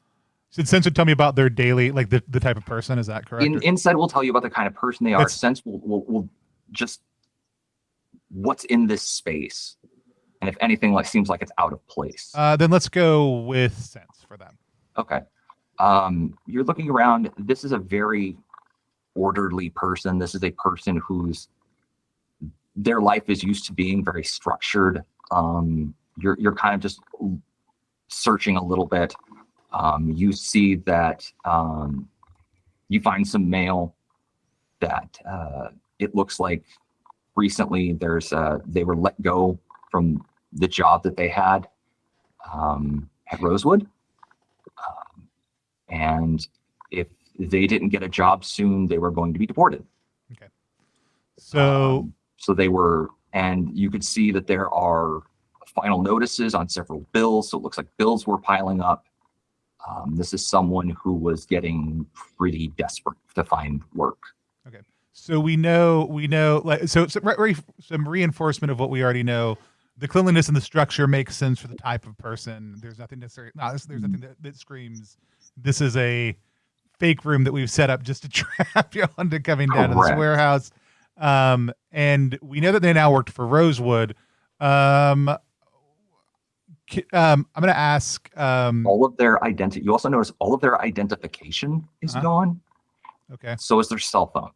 and their keys. So everything except for the computer that was personal to this person, like, and which may not be personal, right? Everything that is of a personal nature, like as far as identifiers, is gone. Yeah. For the most part. Yes. Okay, and then so Rosewood now. I'm going to see if Grace can also look at everyone's work history and see if there's any sort of commonalities or overlaps there, besides that they all potentially worked in tech. I'm going to say that that's not necessarily going to require another check. It's just going to take time because you already kind of went through their information again. You're just kind of doing it again. And I'll just write off of your previous success. What you find is, they all needed work. They were all multilingual. They were all tech workers. They all needed work. They'd all fallen on hard times. And no common employer. Not like these. They didn't all come from Rosewood. No, Okay. they all came from different. Okay. Some of them came from corporations overseas. I mean, Scepter is technically a foreign corporation, but they have a headquarters here in New York. Different employers previously. Okay. You know that I say that in this time period there was a pandemic recently where everyone had to switch to working from home and a lot of places shut down. I'm sorry, that's just not credible. We'd be too prepared for that. I'm sorry. That's I'm stretching the believability of the United story. National response would have made quick work of that. Yeah. Absolutely. Unless it's the darkest timeline. Like Absolutely. who would ever get anything done from home? Right. Yeah. So if there's no overlaps, I think that's great, and we can keep on rolling forward to the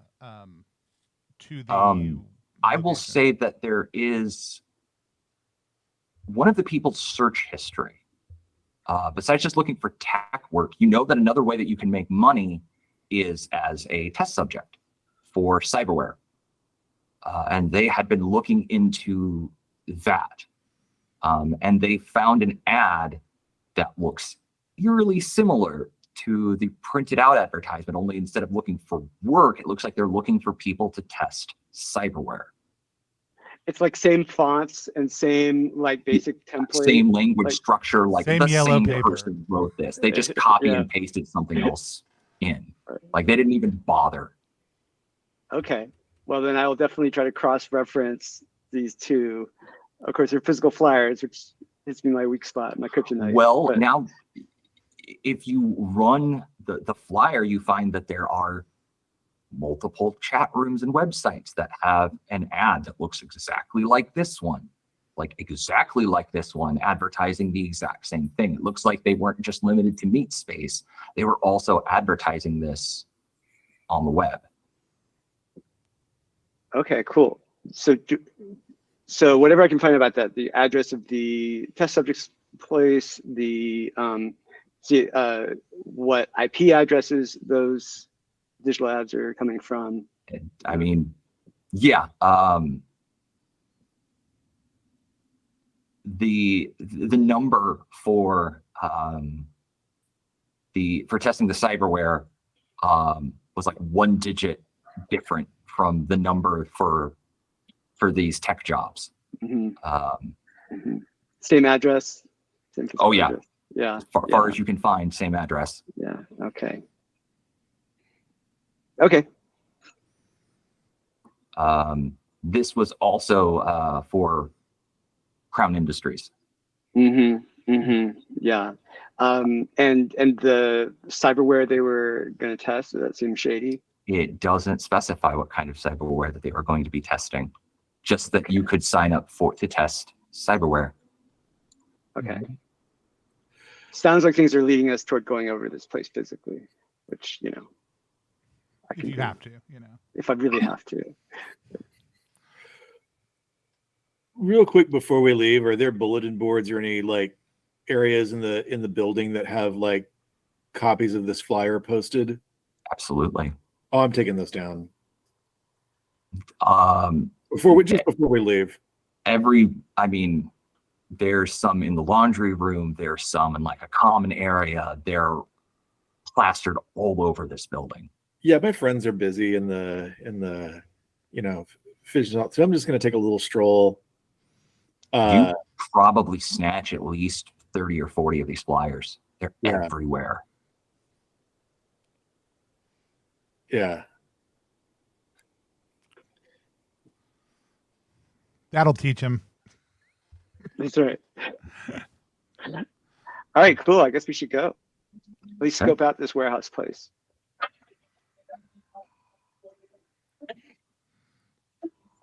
Go ahead. Yeah, sure. We can actually take a. I was going to ask if we can do a quick break. Yeah, we can actually take. Let's take a short little break. Actually, we're gonna take a 5-minute just bio break. We'll be back in just a few minutes to keep on playing Capers Cyberpunk. Excellent. Excellent.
And we are back here on Plus One blah blah blah blah blah. We are back here on Plus One EXP playing Capers Cyberpunk and using the words that we know how to use the right way. We're gonna hop back into the action. GM Chris, take us away.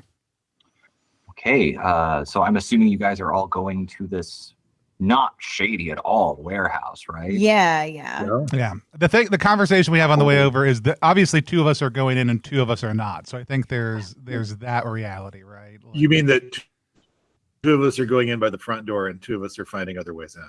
Correct. Yeah. And Right. so- Right. Or not, or being nearby. Like those are all options.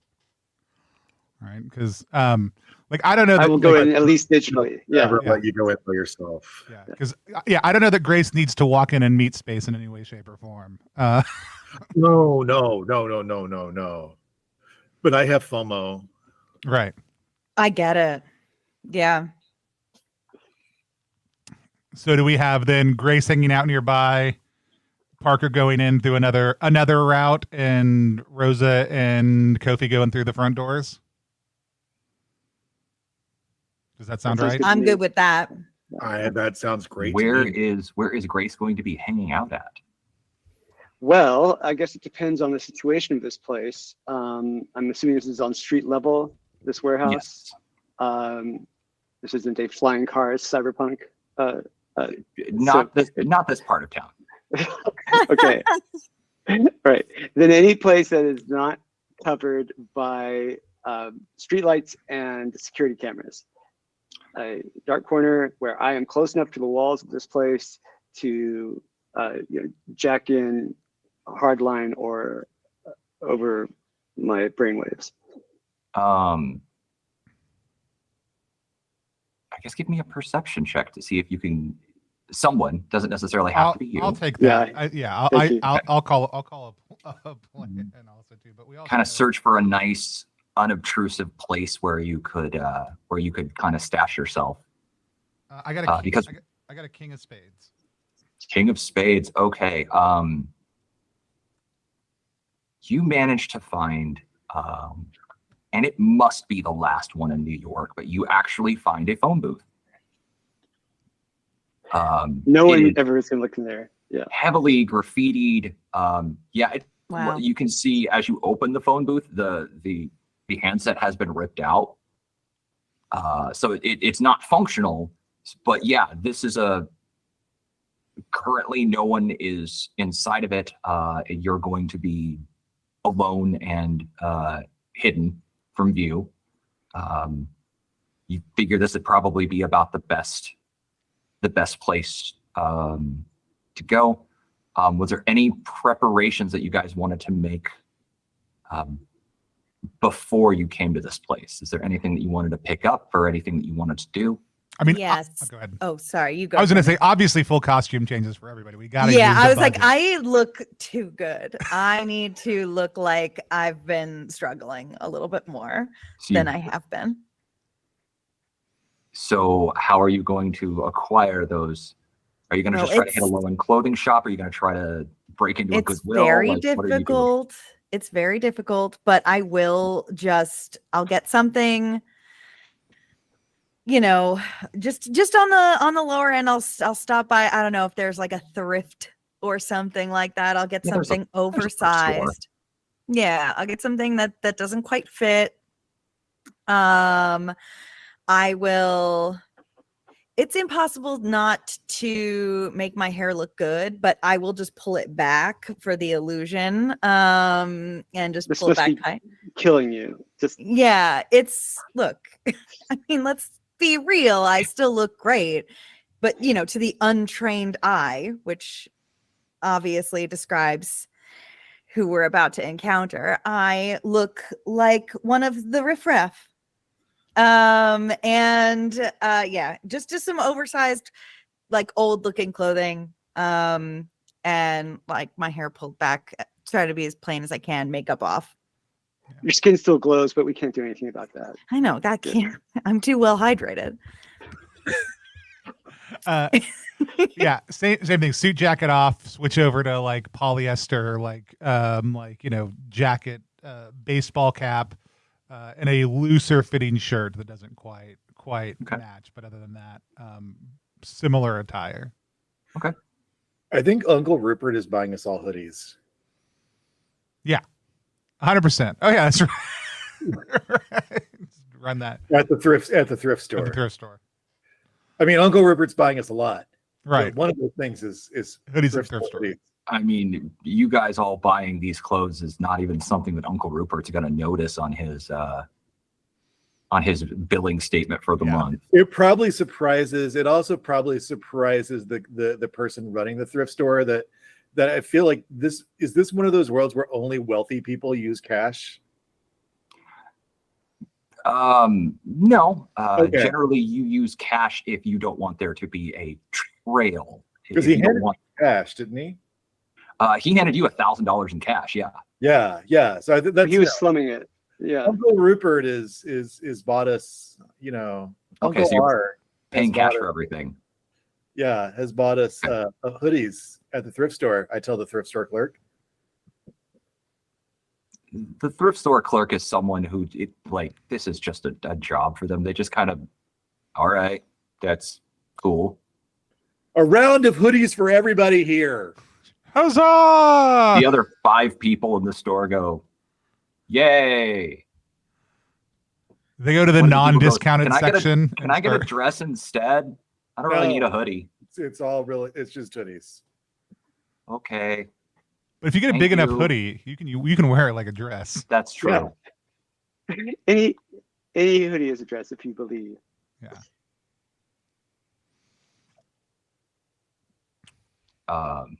As you're getting ready to leave, several of the people who you bought hoodies for are just returning them so they can get something else. Yeah, that's great. and you have your disguises. Going back to that perception check that you made earlier, I'm going to say that you're, while trying to find some place for Grace to hide, you also kind of scope out the building. It is a warehouse, but there are a lot of security cameras here, like positioned in such a way that like there aren't really any blind spots outside of the building. Except for my phone booth. Except for the phone booth, yeah. Which, I mean, on the security cameras, basically, it's not really meant to cover like very much outside of the perimeter of the building. Your phone booth is kind of like on the street corner. Is this a warehouse district, or is this a warehouse in another type of area? It looks like it was part of a warehouse district, but several of the warehouses have been torn down. Okay. And in one of the spots, it shows a sign for a parking garage being built for Scepter employees. Okay. Richard, I don't know what Parker's capabilities for coming across from a parking garage are, or if not, if there's a decent amount of warehouses, the likelihood that there is going to be a large truck coming in or out at some point in time is going to be fairly high, probably, if you want to get past. Okay. I was just gonna climb up to the roof. Yeah, I think we're mostly worried about camera feeds. Right? Yeah. He can turn invisible. I can't go very fast while invisible, correct? I believe you have a boost that lets you move at full speed. Gotcha. Let's check here. Parker. I didn't look at Parker's character sheet. So Attack, move, run are the 3 boosts, and I'm not. Move and run are the 2 that move lets you move at your normal like walking pace. Run would actually let you can move. You can actually run while you're invisible. Okay, and M means I spend Moxie to do that. That means it's maintained. Yeah, that means while you're using it, you're gonna suffer a -1 to your. Gotcha. Your okay. check. All right. So I am going to. Yeah. And I'll just. You've also got goo generation, which besides letting you fire little thwips, I believe you can climb vertical surfaces at your normal speed without making trait checks. Oh yeah. So you can turn invisible and literally just walk up walls. So we'll never use that in this game. As I do every time I turn invisible, I pat Kofi on the shoulder and say, "See you later." What does it look like when you turn invisible? I think there's it looks like you've turned off a television screen. Okay. So that's just sort of like kind of folds in. I love that. You are invisible. Yep. And I'm assuming you're just gonna climb the building? Yeah, I'm just gonna get up to the roof. Okay. With the powers that you have, no check is required. You're able to get up to the rooftop just fine. You would notice that even on the roof there are cameras, which is odd.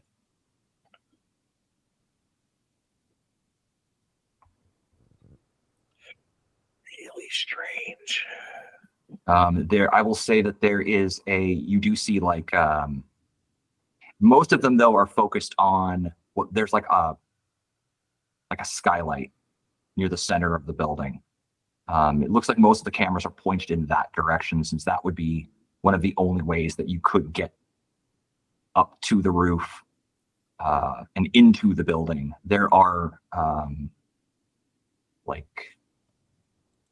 fire escapes along the sides of some of the buildings, but really the only way to get to the roof, it looks like, would be through the skylight. I hate to disassemble this hoodie. How many total cameras are on the roof pointed at that skylight? 3. 3. I hate to disassemble this hoodie that Uncle Rupert bought me. But I'm gonna start taking apart the hoodie that Uncle Rupert bought me because I'm gonna as soon as it comes apart, I'm gonna use that to like cover the cameras. Would you potentially like to talk to your friend who can talk to computers and maybe have them see if they can I could hack into the security system? if I can make it work, I could put them on a loop. Oh, that would be even better. Yeah, I'm gonna psychically call. I'm gonna use my head phone to call. Yep. That is one of the pieces of your gear. cyberware. Yeah. Some of the characters, I will say this, some of the characters have cyberware, which lets them do neat things. Parker has a scrubbed internal comm phone, which basically lets them, using just their mind, to make phone calls. And what the scrubbed means is that this is top of the line, untraceable, and basically unhackable. Parker at some point spent a lot of money on this implant to make sure that it would be best of the best, top of the line, to avoid, because Grace is not the only person who has hacking powers. I wanted to be sure that someone who could control cyberware would have a very hard time hacking into their implants. The other, the important thing is it wasn't my money I was spending, though. Right. Absolutely. All right. Yeah. I'll get your call on my not quite top of the line headphone also. Oh, hey, Grace. Hey, you're on that phone that's better than mine. Oh, yeah. But you're better than I am at hacking things. So It's true. Because I have no idea what I'm doing when you put me behind a keyboard. You still use keyboards. That's cute. What do you need? I would love it if the security cameras up here were on like a little loop or something, because otherwise I have to like take my socks off and like hang my hoodie on one of them to like, to like, so they don't see anything. Old and school, then people right? get like upset, like, oh, go check on why the cameras aren't working. And they're like, oh, the skylight's been like, the cover of the skylight's been popped off, and all Got that it. On it. stuff. Give me just a sec. You are the greatest. So this is going to be expertise with Expertise electronics. electronics. Okay, I'm going to start drawing. Let's see.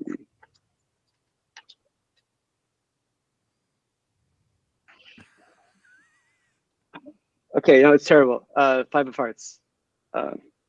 Is that for the first draw, or is that the best one you've had so far? That's the best I got. Out of like 5 My or 6? best, no, my best one. No, sorry, no, sorry. It was the last one I got. My best one was a 10 of diamonds. How many did you draw? 5. Yeah. Okay. Are you going to stick with the 10 of diamonds, or are you going to spend a moxie? You're gonna go 5 of hearts is your most recent, right? Yeah, 5 of hearts is my most recent. So I have to spend a moxie just to go to the 10 of diamonds, I think. You can, or you can spend a moxie to draw an additional card, and then if you've still got moxie, you can spend a moxie to go back to the 10 if you want. Okay, I will spend a moxie to draw one more card. Okay, let's see what you get. It's terrible. It's a 3 of spades. Oh, no. I'll spend my last moxie to go back to the 10 of diamonds, and we'll just see what happens. I saw this happen in speed. Okay. You're trying to hack into their system. Whoever built this was good, because it's a very, very difficult for you to crack through their system. And in fact, you are not able to get through their defenses.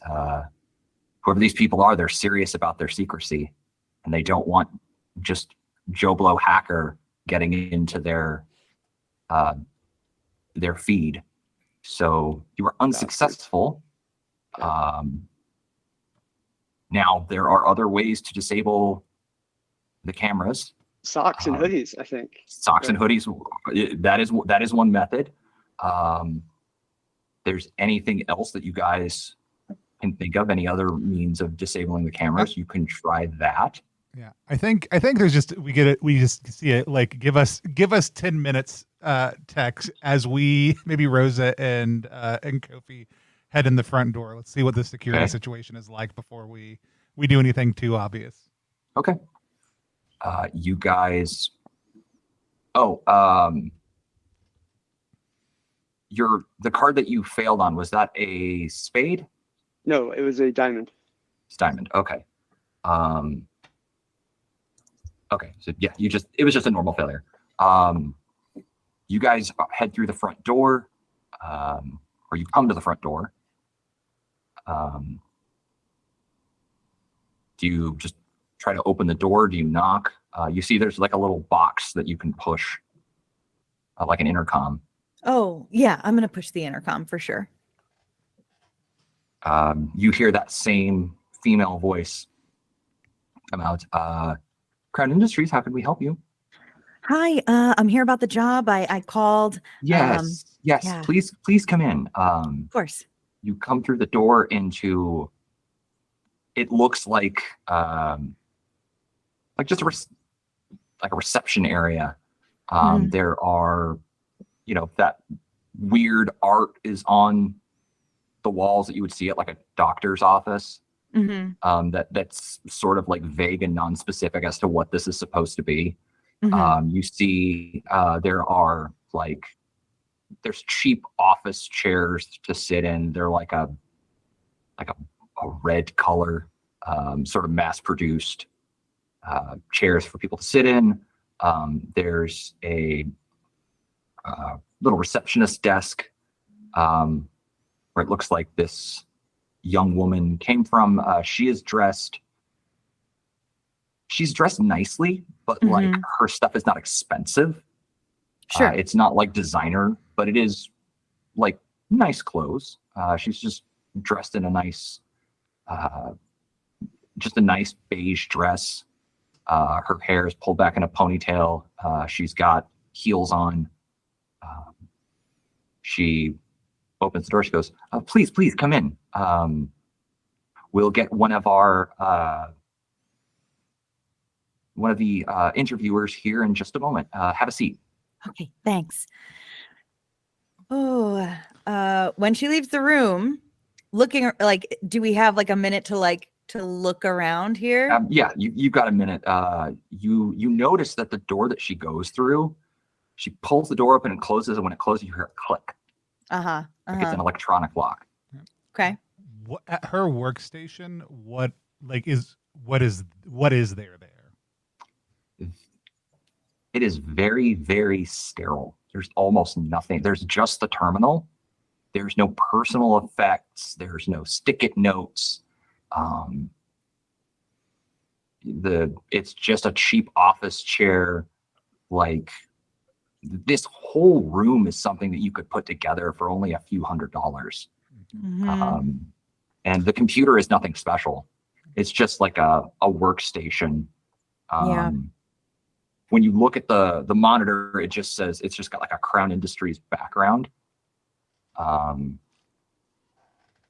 There's a camera that just shows most of the, looks like it would show most of the reception room here. That's about it.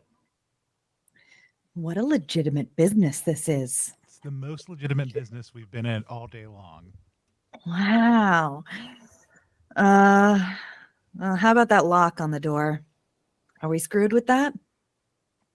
I mean, if we don't make it through the normal way, I'm sure we can make something happen. I mean, you can try and jimmy the lock. You can try to jimmy the door open. You can see if your hacker friend can hack into the lock. You can just try to force it open. You know what I'm going to do? I'm going to take out my phone and I'm just going to snap some pictures of like the door, the computer, like the electronics in here, the like whatever's going on, and I'm gonna text it to our hacker. Okay. And just give a little bit of a lay of the land.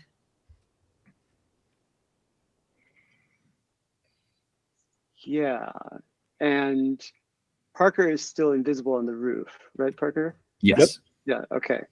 All right. Well, I take those photos, start building a mental model of what this place is like. I mean, if you all could get into that terminal, that would be great. But it looks like you're being watched, so I can try from the hard line in this telephone booth to get through with that. Grace, just give me a straight expertise check real quick.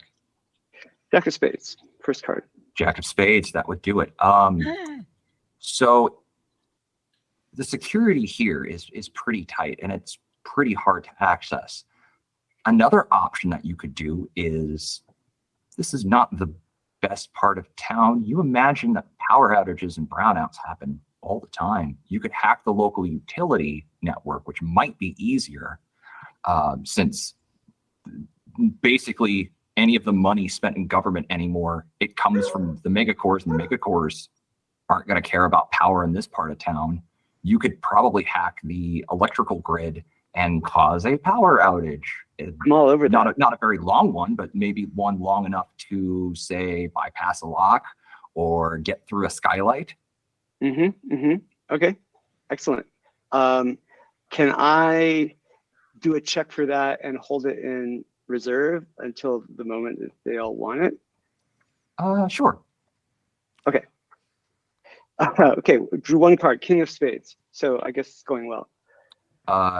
King of Spades, I'm going to say not only are you able to successfully access the power network, you have given yourself a back door to their network so that now you can access it whenever you want, and you basically can go carte blanche with the power in this neighborhood.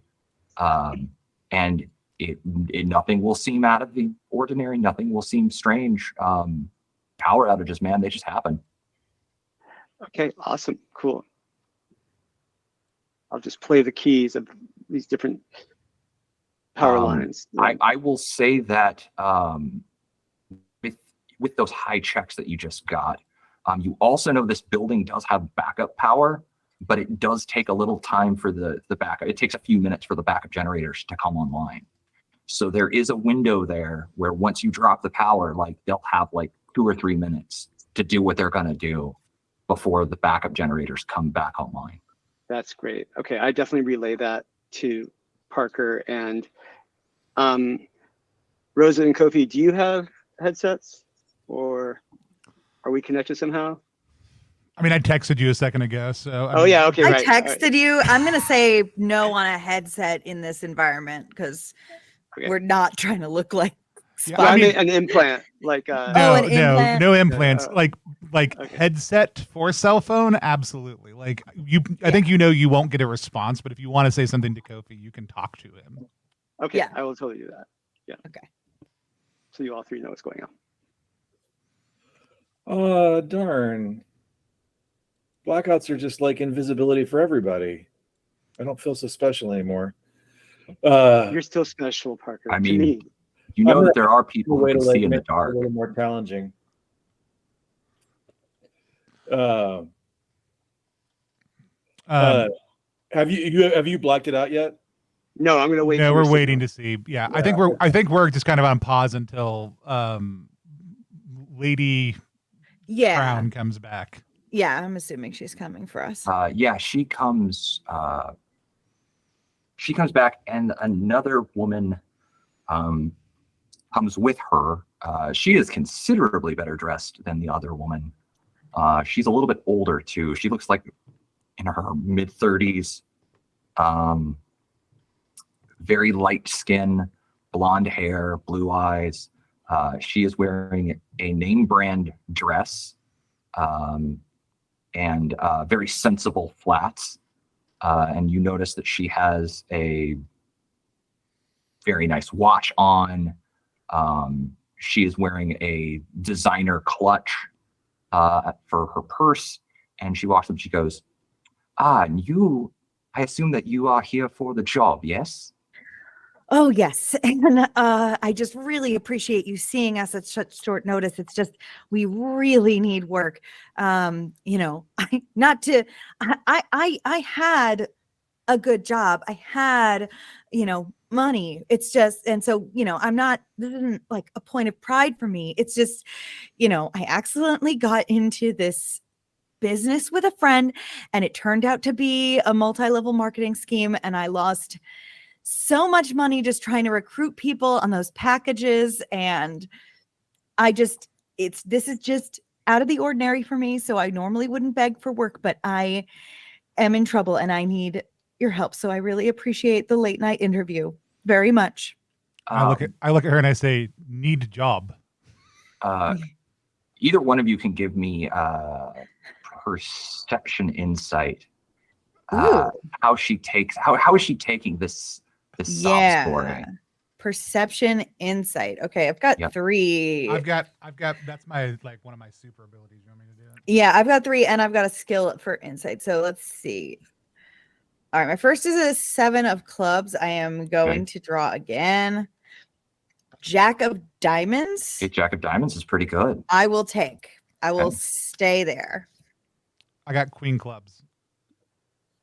Queen clubs. Okay. Clubs introduces a complication. So what you both pick up on her is, as you were telling her this sob story, she could not care less. Right. The vibe that you get from her is that you are product. You are not people, you are product. And you are here to perform a function for her. The complication is that she picks up from Kofi that he knows that.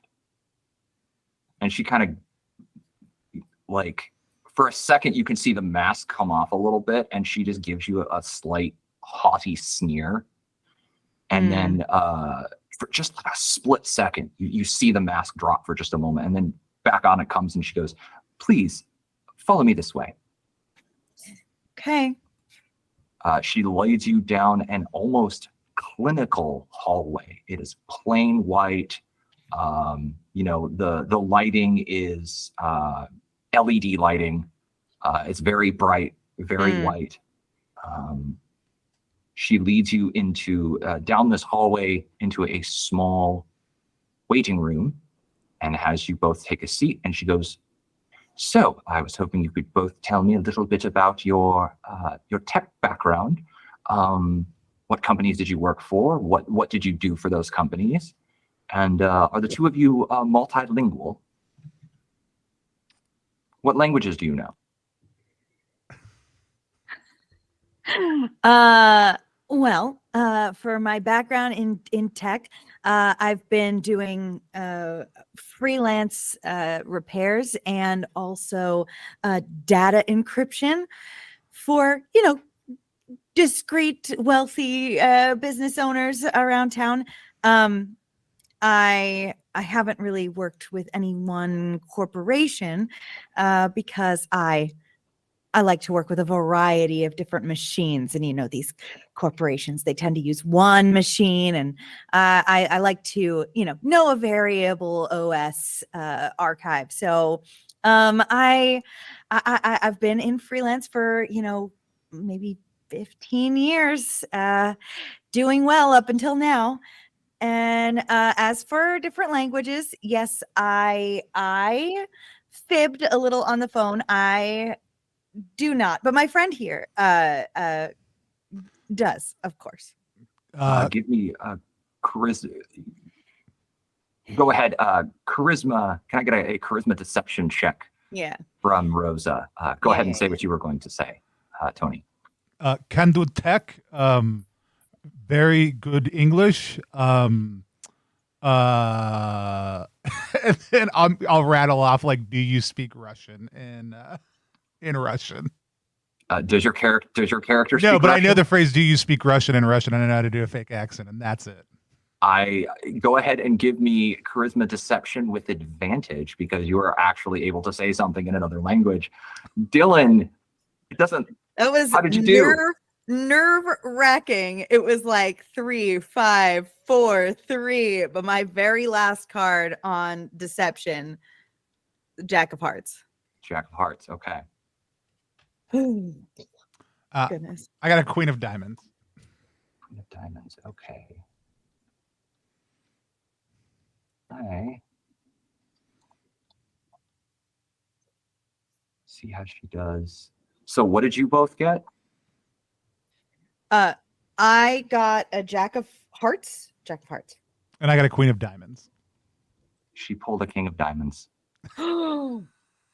She just smiles at you. Let me ask a mechanical question to decide if I want to spend Moxie or not. Sure. Though I guess I know that it's a King of Diamonds, so that maybe that's too much. If I wanted, I also did pull a King of Clubs. If I wanted to go back and grab the King of Clubs, which I know will introduce a complication,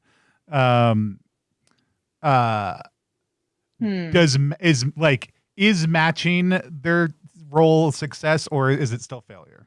Meets it beats it. So if you were to go back to that king, it would be a success on your part. Now here's the other thing. God. If knowing that it was a king and therefore going back isn't, I don't know mechanically if that's a normal thing that you would allow or not. Because you said it out loud and then I said, oh, I can go back and manage that.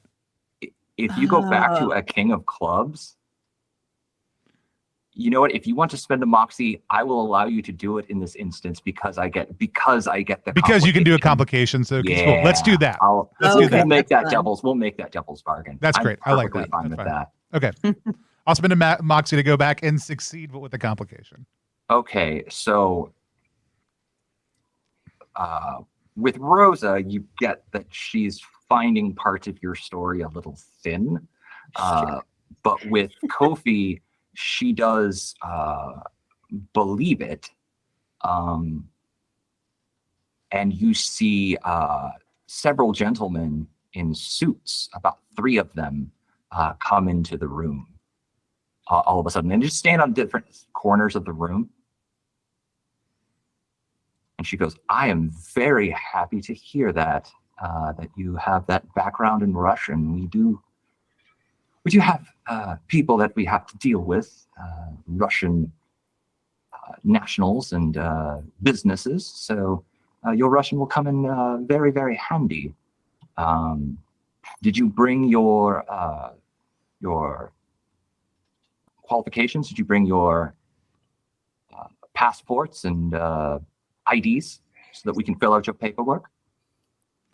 Oh yeah, of course, absolutely. I am please. Yeah, so we can I'm go ahead simply and get that taken care imagining. of. I'm imagining that Rosa has like fake IDs. If you want to spend a moxie, we can say that she has fake IDs. I will absolutely spend a moxie for that. Okay. I'm gonna. That's an example of shaping the narrative where if you need something in the moment, you could spend a moxie to be like, yeah, I absolutely have that. That is something my character would have. Yeah. Okay. Well, then I'm going to spend a moxie for sure, and hand her the ID for Desiree Durin. Okay. She looks it over, and you see that she hands it to one of the gentlemen behind her. Mm-hmm. He just takes it, and then they go, and your cell phones, we're going to need those as well. Absolutely. Can I try to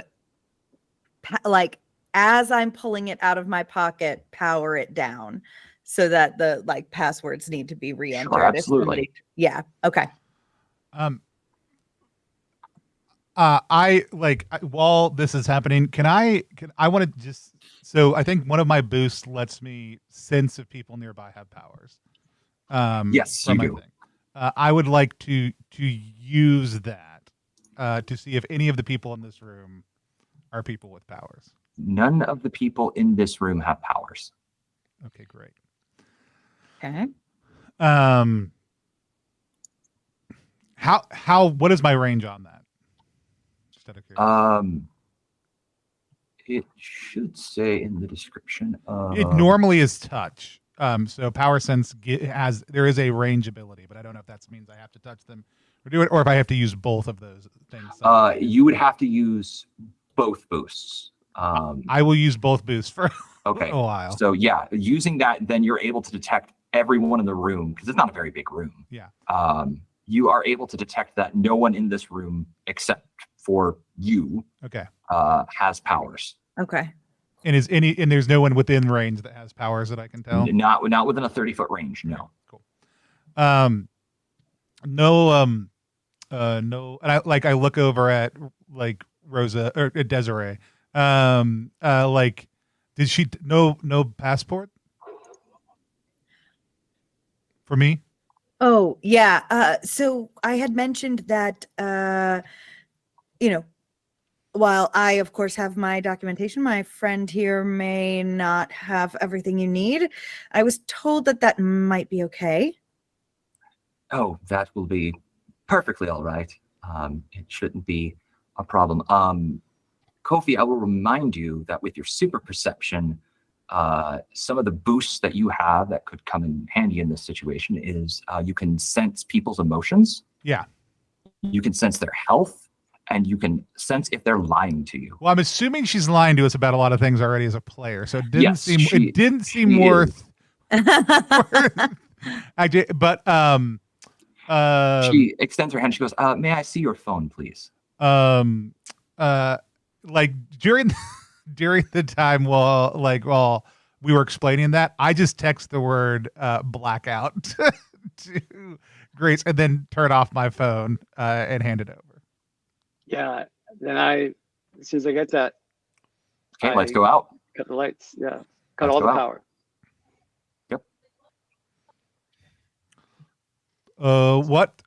What is happening? When the power goes out, you see the three gentlemen all move towards the door and stand in front of it. The door to further inside. The door that leads out of this room. The door that we came into Oh, this empty room. Okay. Is this part of the interview? No.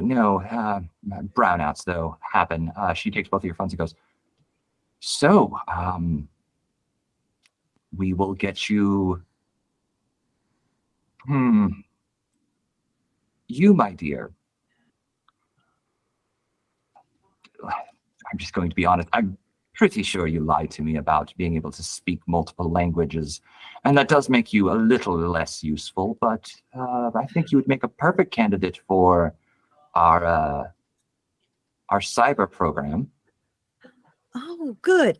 I am sorry about the lie. I am just terribly desperate for a job. It's perfectly all right. You'll still serve a purpose. Prep her for she goes. You can tell like she's used to doing this, but then she realizes the power's out. She goes, "Oh bloody hell! I can't really. We'll have to wait till the power comes back on before we can prep you for surgery." Oh, sure. What kind of surgery is that? To implant the cyberware. Of course. Absolutely. You don't already have any cranial implants that we should know about, do you? Nope, none for me. This will be the first. So excited. Okay, and what is everybody else doing in this moment? Yeah, gang. I'm just trying to figure out how to lift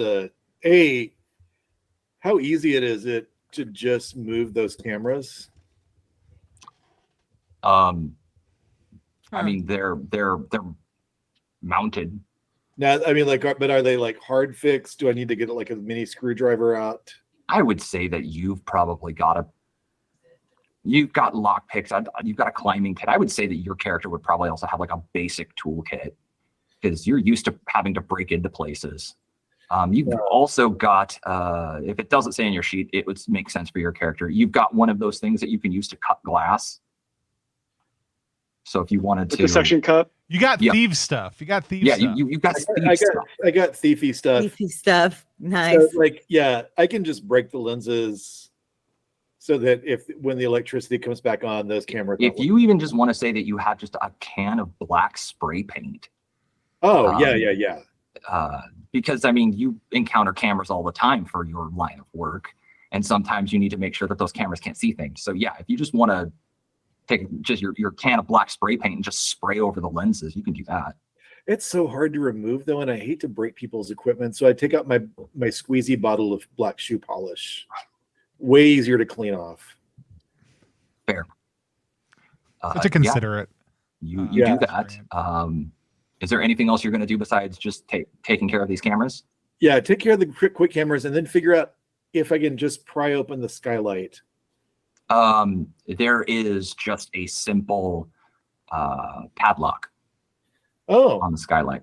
Huh. It's hard to keep the rain out with just a padlock. Cheap construction all around this area. I'm talking to Grace the whole time. You can't talk to Grace. Why not? Oh, no, Grace. I'm sorry. I got people confused for a moment. That's my bad. Yeah, you can talk to Grace. Okay. Yeah. And I'm like, yes. Manipulating meat space is tacky. Key padlock or combination? Key? Like a... Yeah, like does this padlock take a key or does it use a combination? Key. Okay. Why do they have to make this so difficult? I guess I'll pick the lock on that so I can pull this off. This is not even a high-end padlock. This is like one you get from like Home Depot. So I'm not even going to make you check for that. You just open the padlock. You've got that bump key already. Yeah. Right. And you are able to open the skylight. All right. How are you getting down? Look at before the electricity went out. If I looked in, how far down was it? This is like a one-floor thing. Was it? This is a multi. Like the warehouse itself is at least 2 stories. Looking down, you see right before the power went out, you could just see what looked like row after row after row after row of computer terminals and people sitting at them. Can't really see who I'm going to land on, but so I guess I should go down slow. I don't want to hurt anybody. Well, where's the fun in that? Yeah, but I don't want to hurt anybody. I mean, if it was just me, it'd be fun just to like land, like, in a like classic Black Widow pose. I mean, you think, but because I like to do this, I think that as you're looking there, you see a point kind of near the center of the building where if you launched off of the edge of the skylight and like propelled yourself forward, you could, if you were acrobatic enough, you could hit a point where you wouldn't land on anybody. Or if you used your webbing, you could just like swing. Yeah, that's I'm both acrobatic and have webbing. Yes. And the smart thing to do would just be to lower myself down on web rope. Yep. But the fun thing to do would be to swing into position, let go of the web rope, and then land dramatically. Yes, that would be. I don't suppose there's like one switch you have there, Grace, that like turns on a spotlight right when I land. No, unfortunately. All right. Unless you brought one with you that I can like go, use with Wi-Fi. No. Oh, work on that. Yeah, next time we'll workshop it. Okay. Yeah. We can. Those drones should be like really useful for like theatrical effects, and moving lighting. Never thought of that before. Anyway, for right now, though, I'll know I did it. So like, yeah, I will do exactly that. Okay. Give me agility acrobatics. Agility, believe it's acrobatics. Do I agility. take one off because I'm using rope as a boot? If you're using the rope boost, yes, you would take one off. Okay.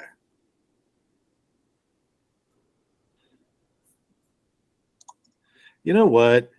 That's rope is for acrobatic beginners, which I am.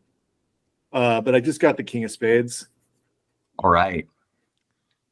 I'd press my luck, but there's not really much more luck to press. I mean, you tell me how cool you want this to look. Well, For the King of Spades, like, this looks however you want it to. I have no idea who I just landed next to, Okay. but there's like a thump thump and then a pause. And the next thing they hear is like, look, I know the lights are out, but trust me, if the lights were on, you'd have been really impressed. That would have looked really awesome. That was so cool. I have night eyes, so I saw the whole thing, and that was amazing. Did I nail the whole Black Widow thing right? Oh my God. That, you know what? That looks so much cooler than anything I've ever read in the comics. That was chef's kiss. Like, just If I had night eyes and I could see you, I'd offer to give you a hug because I just think that people deserve more hugs. I second that opinion. Anyway. Hey. So are you like casing this place, or like what's your deal here? I'm Jan, by the way. Jan? Yeah. Are we looking for a Jan? I asked You Grace. you are looking for a Jan. We are. Oh, excellent. Yes, we're looking for Jan. Is that? Yeah. Her handle is Doomfucker, I think. Yeah. Absolutely. Doomfucker? With two zeros, you know. Oh my! Yeah. Wait, how do you know that? I'm just good at my job. Are you here to save us? Yeah. We're being held against our will here. Yeah. We figured that when you didn't come home, you're being held against your will because good instincts. Good instincts. Yeah. There also people reported you, like people who like you reported you're missing, not like obnoxious. It wasn't like the landlord or anything like that. That makes me so happy to know that people actually care that I was gone. Oh yeah, psychic hug. Can't see you, can't do much. Yeah. I mean, she wraps her arms around you. She's like, all right. Yeah. It's dark right now. Can't you? Oh, yeah. Sorry. I wasn't trying anything. Into hugs on theory. I'm trying to be a badass. This is a thank you friendship hug. This isn't like any other kind of hug. Yeah. I just, I can't quite tell what direction. Oh, you know what? I didn't ask you if you wanted to hug first. I'm really sorry about that. Is it okay if I give you a hug? Yeah. Now that I know what direction you're in. Okay. Cool. And she gives you a hug. All right. I believe the other two people missing. Grace, help me out. I don't think we actually got names, but Ethan and Naomi. Oh yeah, they're here. There's a lot of people here actually. I have a neural link and I'm actually saying things out loud. I'm not just like Oh, okay. Who are you talking to? That's confidential. Okay. It's Hopper. Say it's Hopper. Oh yeah. It's Hopper. Hi. Hey Hopper. I'm really glad you came to look for me. Please get me the fuck out of here. This place is terrible. I'm a big fan of your work, Doomfucker. I'm a big fan of your work too. Oh, the way you hacked that Rosewood like 3 months ago. Oh, you made all their computers give them the middle finger. That was genius. It was genius. Do I have to be like saying this to Parker and Parker's relaying it? Are we having yes, absolutely. Look, I have one job in this conversation and it's dumb, but I'm gonna do it. We should probably get going.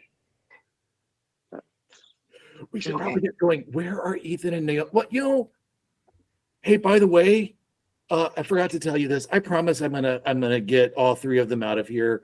Plus our friends, right? Okay. Yeah, that'd be great. Yeah. Sorry. I was saying that to Grace. Yeah. Oh, Promise. okay. Yeah. Sorry. Let's see. How are you at rope climbing?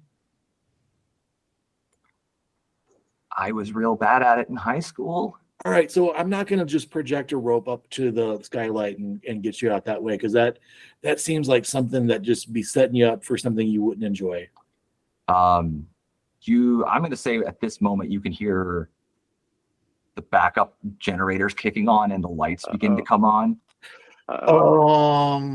Just like, hide under the desk, hide under the desk, hide under the desk. Yeah, hiding under the desk, and I'm invisible. Oh, okay. Well, then, if you're invisible, then you've got no problems. No. I mean, now I'm invisible. Like when Oh. I'm moving around in the dark, I was not going to turn invisible, because that's just Sure. It's way too safe. Right. Absolutely. Okay. Point of moxie for that. Doing something that was incredibly risky just because it was cool. And as the lights come on, you're able to get kind of a better view of the room. There are a lot of people here. There's like maybe over 100. Just row after row after row of computer terminals. You see that there are several armed guards patrolling. If someone tries to get up for a bathroom break, you hear at one point someone's like, I have to take a bathroom break. And the guard looks at his watch and hits them and then forces them back in their chair and just tells them to get back to work. Oh, I'm so mad right now. You see that in one corner of the room, there are a group of people who are just kind of like sitting there in what they almost look like a dazed. And you can see, it's kind of hard to see from this distance, but it looks like there's something wrong with the back of their head. You can see just like a shiny metallic thing on the back of their head, and you don't really know what's up with that from this distance, but it's quite obvious to see that these people are being held against their will. If you look up at the computer screens, it looks like they are writing code. Some of them are, looks like they're trying to access the networks of other corporations. Some of them are just on social media sites, it looks like, and trying to spread misinformation. I couldn't be more angry than I am right now. What were Kofi and Rosa doing while the lights were off? Indeed. I have a question. So how do evolutions work mechanically? Are we just able to do them also? Evolutions, I believe you spend a moxie. Okay. And then they just work. That's great. I don't know what all the powers are, but I have manifest power. You manifest a power temporarily. You do it as a free action on your character's turn. Select a power your character doesn't have. Your character gains that power, but none of the boost for 5 minutes by spending one moxie per rank in the power that you want to gain. Since you don't know all the powers, tell me what it is that you want, and I can tell you if there is a power that will do that. I would love to telepathically make everybody in this room go to sleep. Okay. Telepathy is a power. And I'm immune to it, so yeah, that's 100% the reason why I said telepathically. yeah. There is also hypnosis. Hypnosis is another power. Hypnosis feels good. I want to hypnotize. I mean, I want them to go to sleep / be unaware for a period of time. Okay. Pull up. That's on my copy. Hypnosis.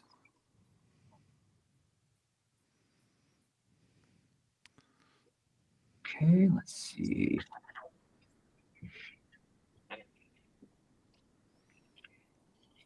So the way that hypnosis works is at rank 1, you place the target into a trance until the beginning of your next turn. The target sits or stands quietly, awaiting your instructions, doing nothing on their next turn. You can extend the duration of this effect with the extend boost. At rank 2, you can ask your target questions while they're in the trance, which they will answer truthfully. see. There is. Now, do you get the benefit of boosts? I don't. from So power? really what Okay. I'm looking for is a power that'll let me make everybody in here asleep, or at least some people in here asleep, or hypnotized works also too. I'm fine with that. But yeah, Hypnosis will work on a single target. I'm going to guess it sounds like affecting multiple people may generally be for the type of thing I'm looking for, a boost, and not affecting not multiple people is usually you normally need like a boost or something in order to. Oh, wait a minute. Maybe. Let me pitch this. Okay. How about I put 1 rank in hypnosis, but can I use another, like use 1 moxie for that, but then use another moxie for the narrative control of being able to do this very quickly. Like, so this is more like mentalist command, like hit somebody in the chest and they immediately like focus. So is that a thing maybe? How many moxie do you have? I only have 2 left. That's Okay. So for 2 moxie, what I will do is I will say that you will gain hypnosis, and in this circumstance, I will let you affect multiple targets. Okay. But they will get they will still get their save. cool. That sounds great. I'm down Okay. for that kind of chaos. So this is going to be a charisma willpower check versus there are. I'm assuming you're aiming this at the big burly gentleman. No, I actually want to do get everyone. Yeah, I mean, this is while we're in the dark also too, so I'm not like, like Okay. I'm not anticipating that it's like, hey, I have to go like, there's a level at which there's subterfuge happening here also too. So Okay. Go ahead and let's see. So for this check, I'm going to tell you what at least the guard's mind score is. You need to beat a mind score of 10. okay. I got a King of Hearts. Okay. You are going to need to check against all of them. So Okay. that affect you've that's one. affected one of them. I got a 10 of diamonds. That'll do it. That's 2 of them. Wait, am I doing You're effectively making a separate check against a separate each of check? them. So I am starting. Okay, I just wanted to make Yes. sure I am So starting over. you've gotten 2 of them. 10 of Hearts. That'll do it. That's 3 That's of them. 3 guards, and then this would That's be 3 guards, and then there's just the boss lady. Oh, King of Diamonds. That'll take care of the boss lady. The lights go out. What does it look like when you manifest powers? Because normally this is not a power that you normally have. So what does it look like as you kind of summon this power? I think like it is in the dark, so I don't think there's any way, like I don't think there's necessary like for sheerly the audience's benefit. I think it looks different every single time for this one particularly. Like it Okay. depends on what power is being manifested, but there's always a sense of like it being drawn into me. So like all of a sudden we see this kind of inky darkness to me, and I open my eyes and they are just like swirling around, like little hypnotism X-ray thingies. Okay. And then we literally just see me like I think I move at the first one, and there is a sense of reaction from the guards because there is this slight light being cast off from my eyes. Yeah, But this the is literally audience- just me weaving to make eye contact with each one of them and assert my will for a minute. Yeah. At first, they go to reach for a weapon, and they just collapse and fall to the ground. And then I think I just turn back to what's her face and say, "We're gonna need our phones back." Well, she's unconscious too. No, I mean like that's, and then she falls. I mean like this is just the dramatas of it. Like I get the 3 of them, and then I turn back to her and say, "I think we're gonna need our phones back," as she like collapses over the desk. And so, Well, do you want her to collapse, or do you want her to oblige with the orders that you are giving her? that's a great question. We should probably hypnosis- oblige with the orders. Okay. You You, see- you think just collapse? I'm down with just collapse. I feel like we could just get him once he's down yeah, on the because ground. you know which one of the guards was taking your phones. That's Yeah. true. Yeah. So yeah, It we're is just gonna collapse. I really what I want them to think is that we passed out because we've got a period of time here where we can go do whatever we want and it's just blank for them. So let's get our phones back and we're gonna hit the hallway as I think the lights come back up. Okay. Yeah. The lights begin to and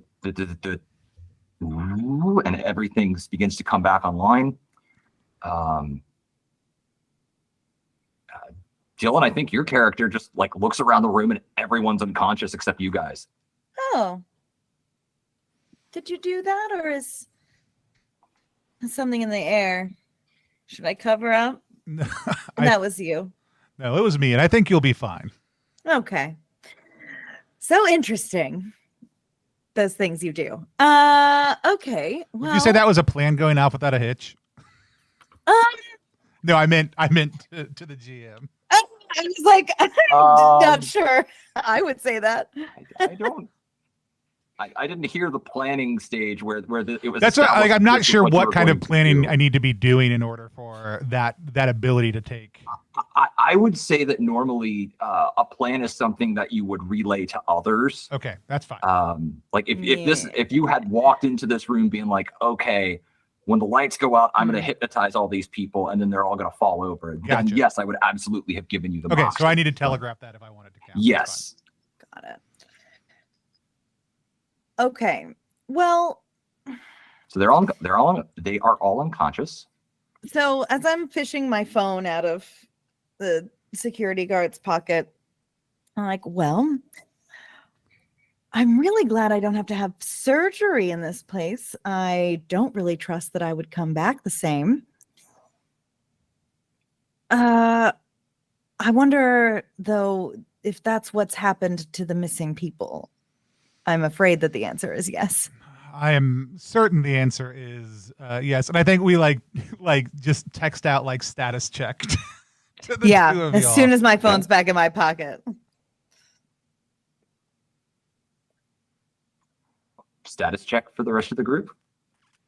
Do I get like a HUD I'm display good. of text messages? Depends. I mean, if you've just got a cell phone, then it's just going to show up on your cell phone.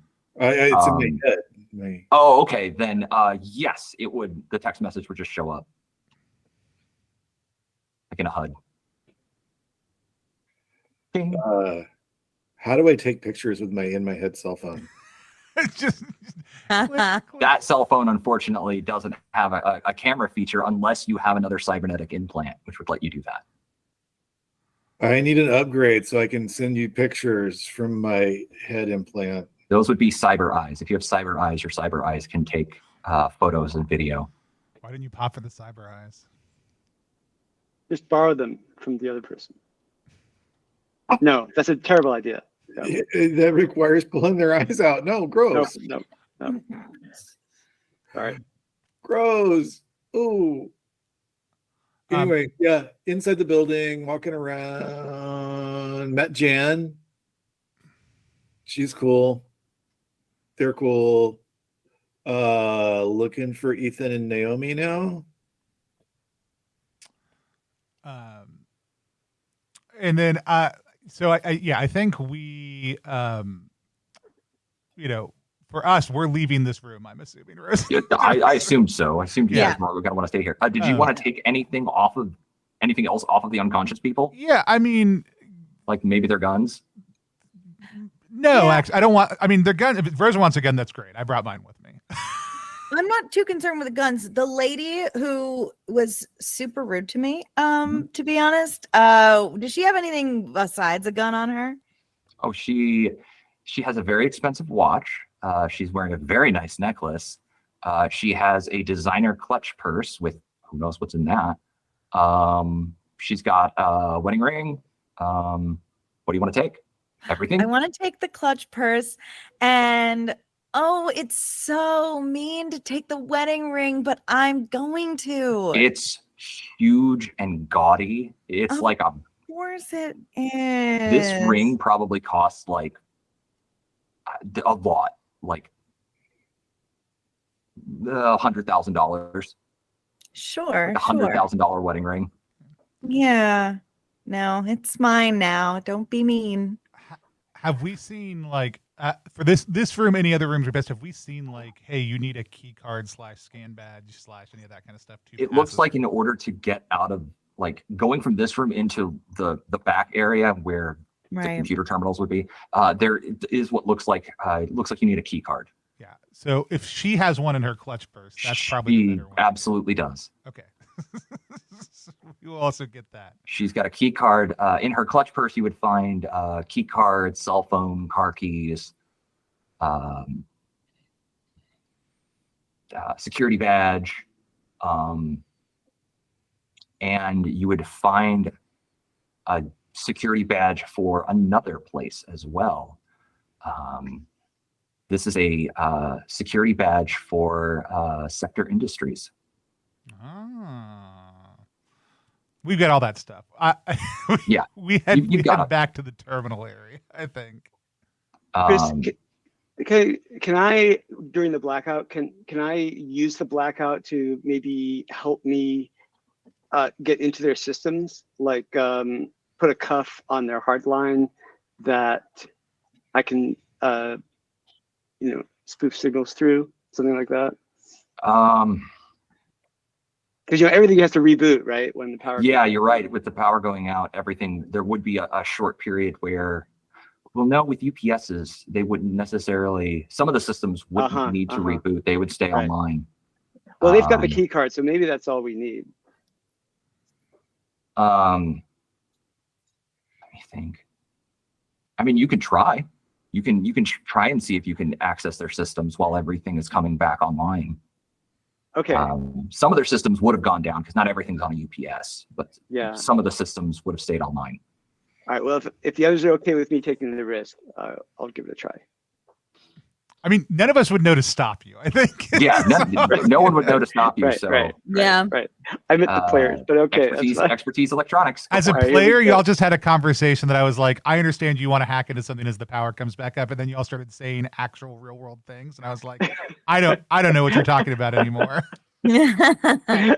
I'm sorry, Chris has a background in IT and cybersecurity, so I do not, but okay. 2, 7, 9. This is looking really bad. 5. Okay. Whew, last one. King of Hearts. King of Hearts will do it. Unlike the last time you tried this Yeah. time you're able to find that you find you're multitasking. Obviously, you're trying to get into their network, but you're also like going through forum posts and dark web sites to look for like ways that you can bypass their security, and you find a 0 day that hasn't been patched yet on the model server that they have, and using that you're able to get into their network, and now you're in. Now you have access to everything. Awesome. Okay. All right. Well, then I will relay that to Parker, and I guess text it to Rosa and Kofi, and just to like, if you all need me to do anything, just let me know.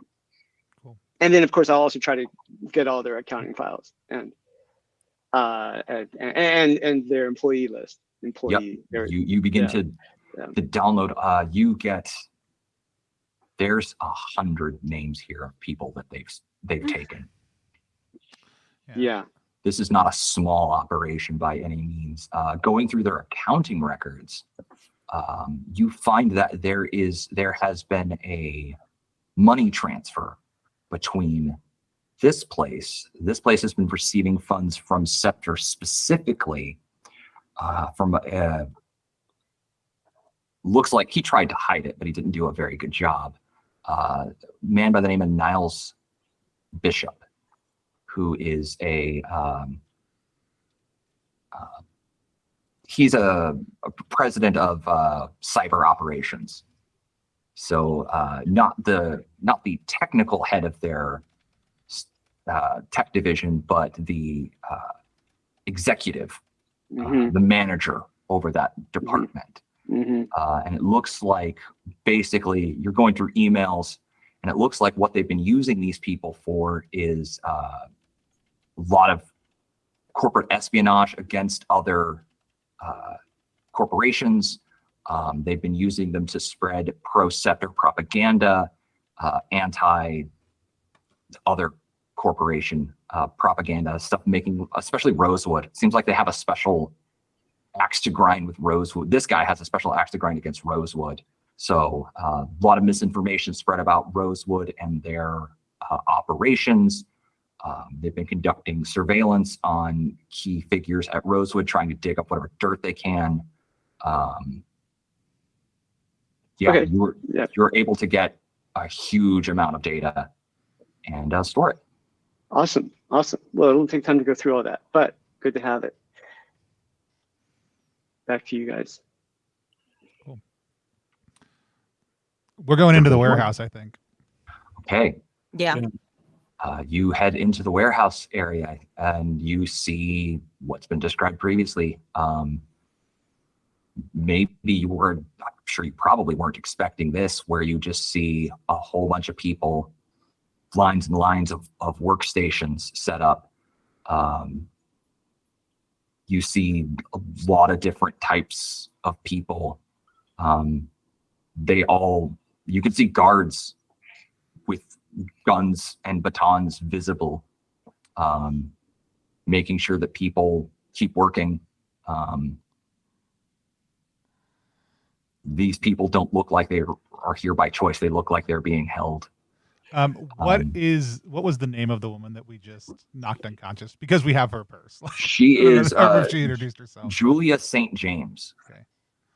I'm just gonna loudly call to all the guards. Excuse me, gentlemen. Miss St. James, just sent us in here. I need everybody in the middle of the floor quickly, please. Charisma deception, please. You can't see, but I'm giving you a huge thumbs up because this is, the kind of like improvised planning I've been trying to get all of us to take on. The first card I flipped was was my good Joker. Okay. Yeah. All of the guards are like, you heard him. Everybody in the middle of the room now. And everybody converges. Center of the room. Is it clear? Did that person who yelled out, do they seem to be in charge of the guards? Yes. There's him and there's 4 other armed guards, it looks like. Great. I lean into him, and since I still have my hypnotism powers, I'd like to hypnotize him. Okay. What are you? Do I need to do a check on that? You do need to do a check on that. I've got a Jack of Diamonds. Jack of Diamonds will do it. And I lean in, and I say, we're doing a full guard rotation. There's been, and I lean in closely. I was like, one of yours has been compromised. We need everybody out of here as quickly as possible. The new guards will be on site within a few minutes. We will keep everything locked down until then. And I just open up my jacket to show him my gun. Understood. He gives us. He looks suspiciously over at the other guards, and says, "All right, everybody out,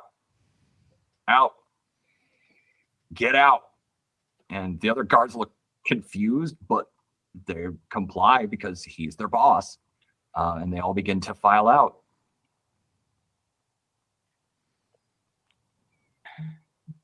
When the guards are gone, who exactly is left?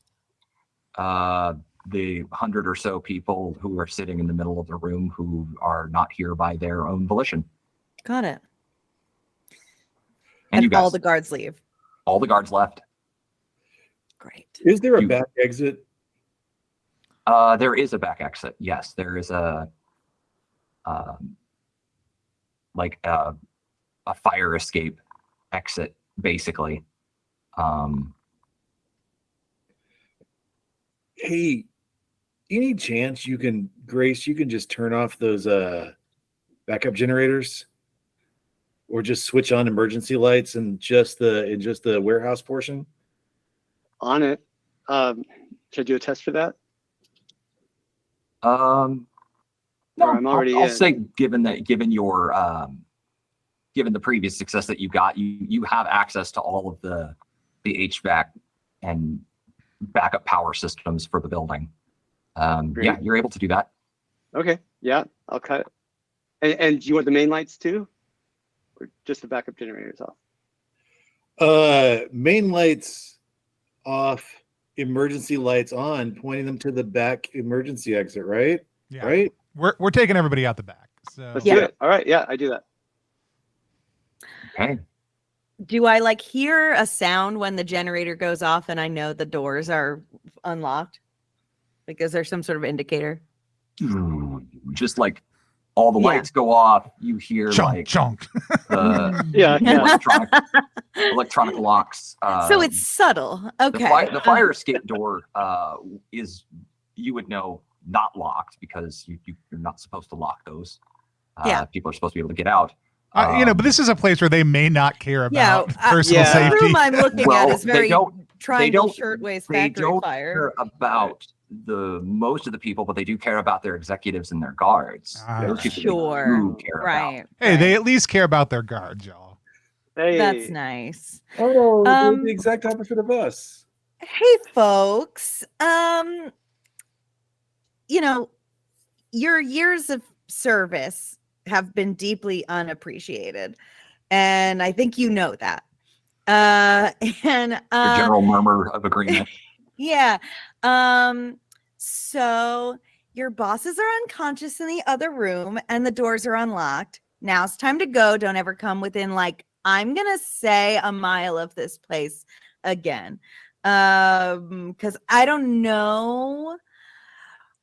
They're already leaving. Okay, As soon goodbye. as you told them it was good to go, they just booked it out they're heading for the fire exit and Find like leaving the a building. back alley surgeon, maybe somebody to get the things out of your head. That's on you now. We just unlocked there the are doors. about, I'll say, about 10 people who have those implants that aren't really able to move. Yeah, I was gonna say, like, is Ooh. Grace able to maybe get in and decouple these folks?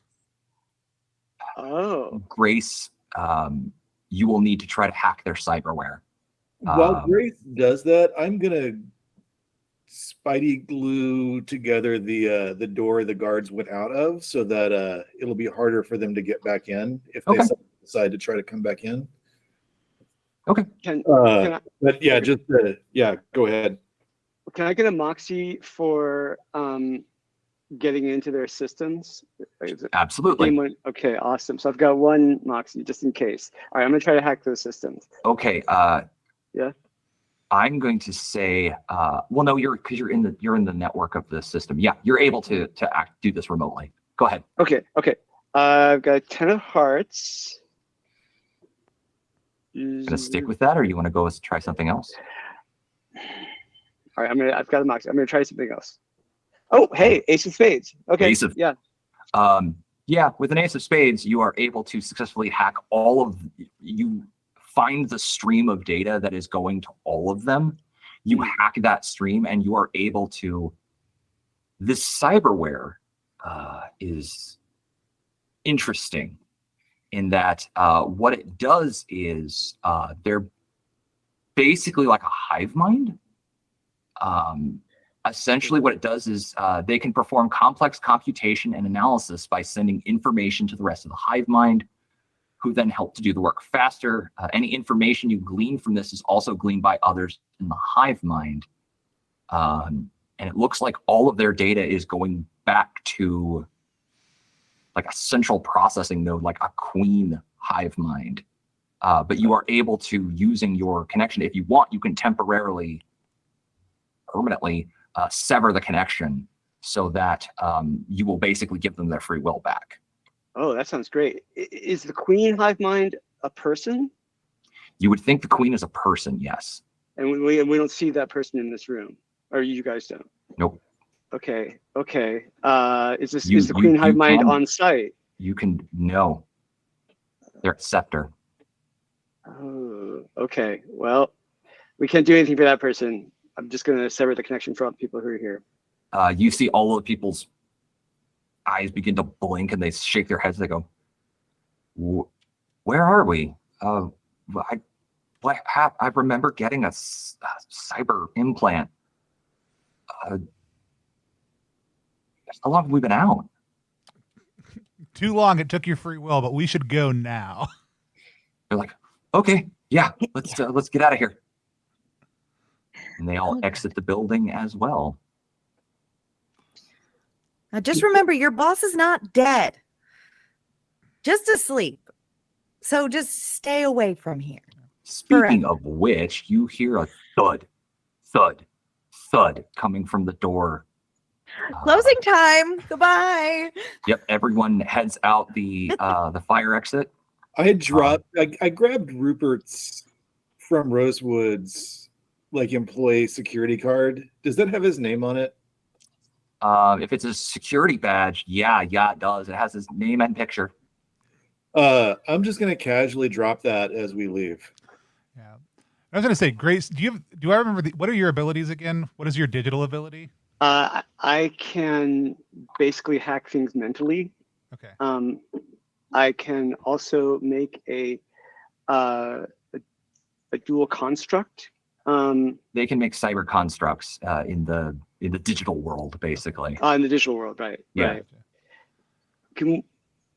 Do we need all their passports and cell phones? I'm just tossing it out there. Do you want to try to grab those? You can. Are they in this room or near? Like, do we see a thing that's like lockers or storage? You see what looks like a series of lockers, basically, digital lockers, where you think that's where their stuff is being stored right now. We will 100% attempt to retrieve that on the way out. Okay. Make a check for them to see if they're able to make it through the door. It's going to be very hard for them because the door is webbed shut. I can stand here maintaining that like goo. Reapplying goo. Okay. Regooification. Yeah. Also, I appreciate how hard it is for Tony not to giggle when I talk about reapplying goo. Yeah. Um, I'm being a big boy. When you said your power was goo generation, I thought that was the people who come after Generation Z. Yeah. let me see goo generation here for a second. Goo generation comes after regeneration. Yeah. Right. Doesn't say how strong the webbing is. It's strong enough to hold a person, though. I was thinking, like, if a door is held closed, it doesn't take that much tensile strength to kind of keep it together. They're slamming against the door, and I'm going to say the problem here is that it's not that you can see the hinges breaking on the door. Gotcha. Okay. So you have a limited amount of time before they're coming through that door. You don't know if they're using a battering ram or if maybe they called in someone who's a caper or what, but like the clock is ticking. Like you don't have that much time before they're going to be able to get through this door. Fun times. We also got Craig from Nerdburger Games joining us in the chat. Hey, Craig, how's it going? Good to see you. Hello. Go, Craig. Yeah, we should try to. Did you said you were doing a check to see if they had locked or how well they had secured the digital lockers? I'm going to say at this point you've got maybe 20 or 30 seconds before they manage to force this door open. Can I just peek inside her purse real quick? Anything Sure. useful in there? I mean, her security badge. She's got a gun. Is their gun better than mine? No, her gun is not better than yours. Good. Okay. Her gun is mass produced. Yours, you can tell, is custom. It's even had little not just making sure that the gun works really well, but there's been little cosmetic touches on the pistol. It's got mother of pearl inlay, and it's a really nice gun. On her ID badge, anything else in there? You got her cell phone. Oh, okay. If I open her cell phone, is there like a recent contact? Yeah, there is. Or like maybe not just recent, but frequently contacted. And I'm not looking for like a business associate if possible. I'm looking for maybe the owner of the matching wedding ring. Yeah, there is a number in there for James. James. Like, if you had to guess, James is probably, given the frequency at which she calls James and texts him, probably her husband. Another thing that you would notice is that she has texted and called Niles Bishop way more than anyone who has a business relationship should be contacting them. Oh my God. All right, I'm gonna ring James and get up to the door. And while it's ringing, can she hear? Like, we can hear the thudding, so I'm assuming she can hear us if I like shout at her through the door. Yeah, you can hear her from the other side of the door. That she's yelling at someone. She goes, "Harder! Come on, we need to get through that door." I don't think you want to get through this door, actually. See, you hear that? I'm ringing James because it's just the funniest thing looking through your phone. It looks like you might be having an illicit affair. And me personally cannot stand for that. And I put like, as it's ringing, does James pick up? Yeah. Hello. Hi, just 1 second. I'm going to put you on hold, but I have very important news from your wife. One moment. Who is this? Okay. So what's it going to be? Are you going to let us leave, or are you going to stupidly push through that door? Won't take me a second to send the screenshots.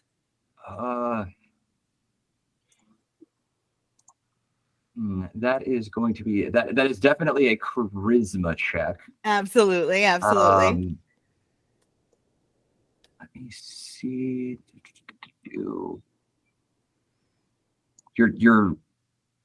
You're trying to intimidate her. I'm assuming you're not. This is not a bluff. You are actually. It's not a bluff. I'm this. gonna ruin her life. Yeah. Yeah.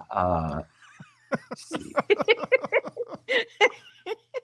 Okay. We're gonna call this diplomacy, and I'm going to give you advantage because you have her cell. She knows you have her cell phone.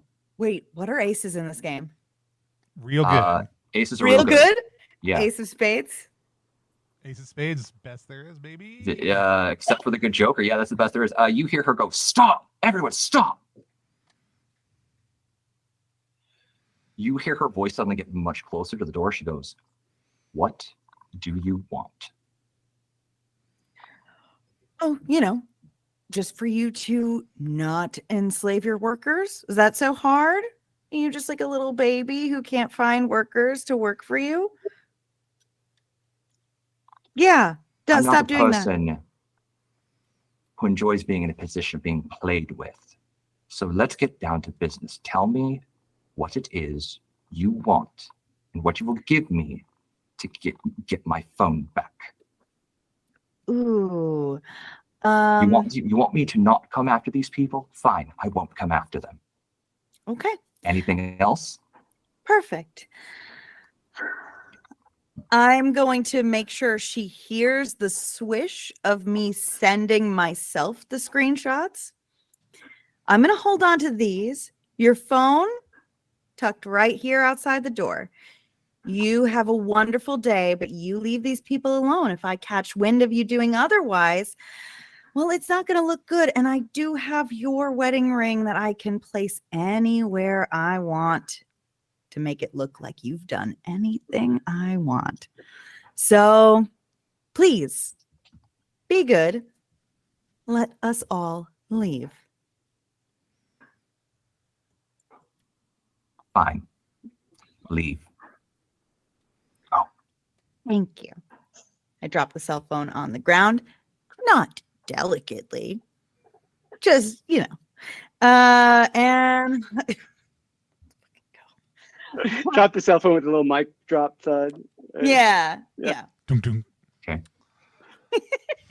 Okay. Oh God. I'm You so excited. all exit the building. Awesome. Where are you guys going now? To our favorite meetup spot. Yes.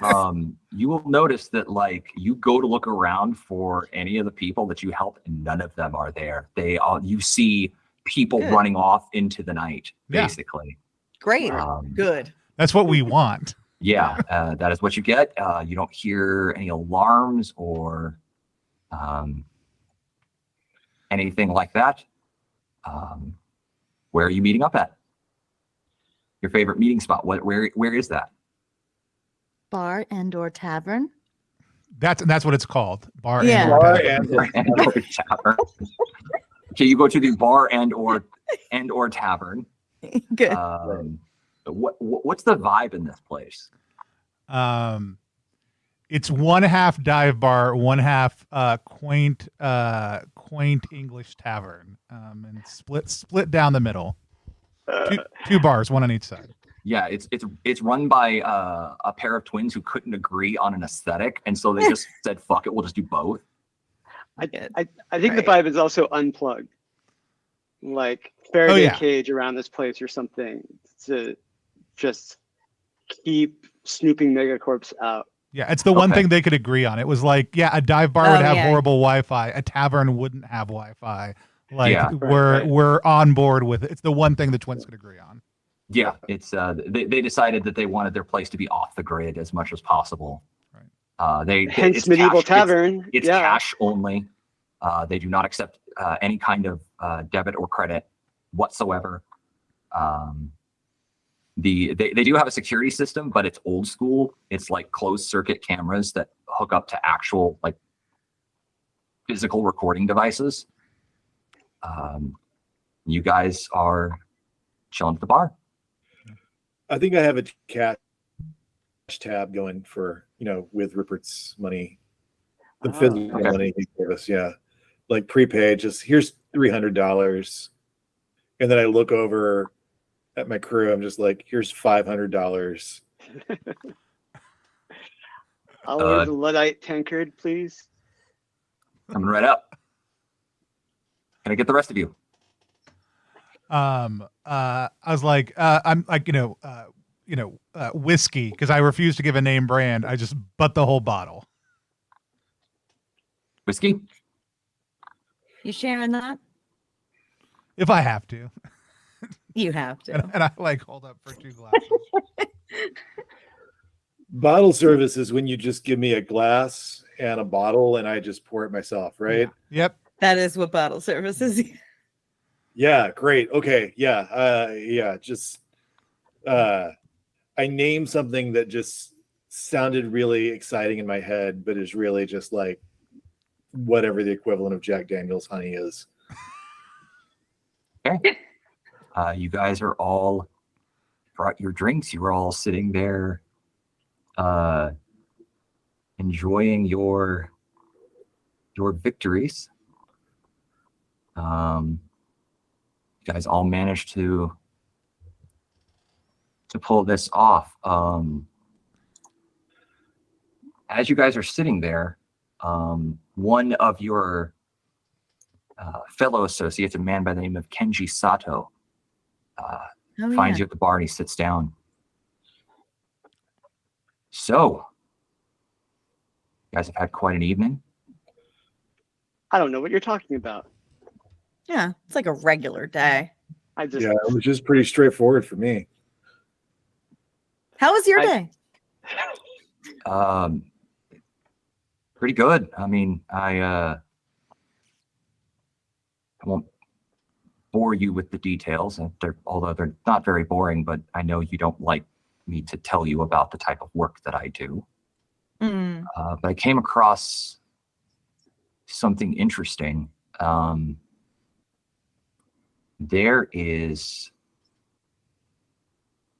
got a report from a bounty from one of my contacts, and you are all on it. Did this happen to come out in like the last 15 to 20 minutes? Yes, it did within the last 15 or 20 minutes. Is it from Scepter? It is from Scepter. I don't know what you guys did to piss someone off there, but watch your backs. Yeah. They're coming for you. Like we said, Somebody's been bad. normal day. Mm-hmm. Oh, and I had another message to pass on. This one's from Rosewood. They're looking to hire you because they would like you. They were so impressed with your performance against Scepter that if you're interested, he slides a card across the table. They want to hire you for a job.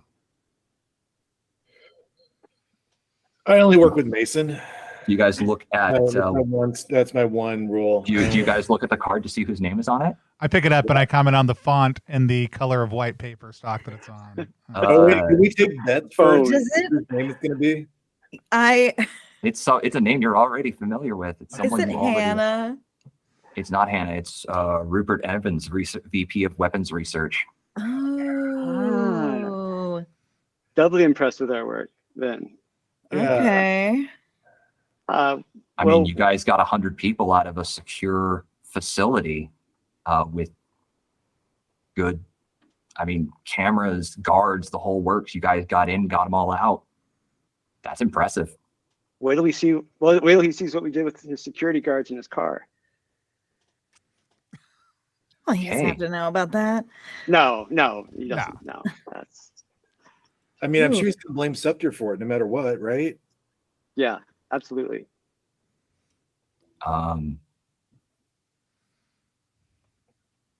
So, anything else that you guys want to do, or No, I think that's shall we call it I here? think it's a great place to stop. I am gonna Yeah. leave Miss Thing's wedding ring in the bathroom in one of the stalls here.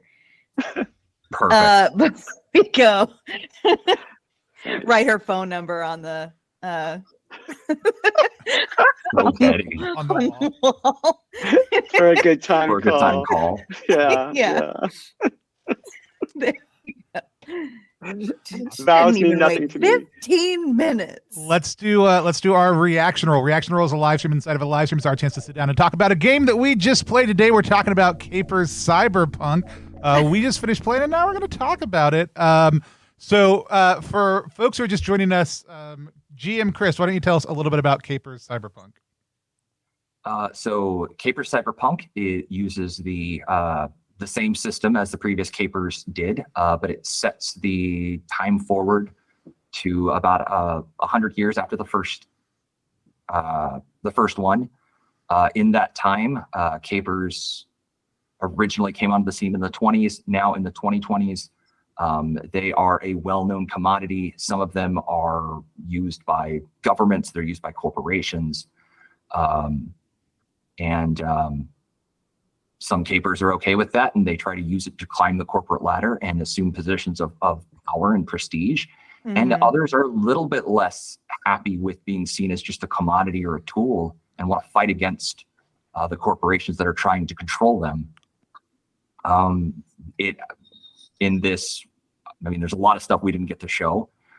There are all kinds of new powers. We added cyberware. There's bio beasts, so like artificially created creatures that you can use against your players. I touched upon it a little bit. There's different levels of cyberware that you can get. There's low end, which some of you had, and then there's more high end, which is easier to repair and is harder to hack. And the primary focus of the game is it's basically the players versus the mega corporations. Awesome. And we touched upon two of them, but there are a number of other mega corporations, each of them with different interests and weaknesses that players can exploit to try to bring them down.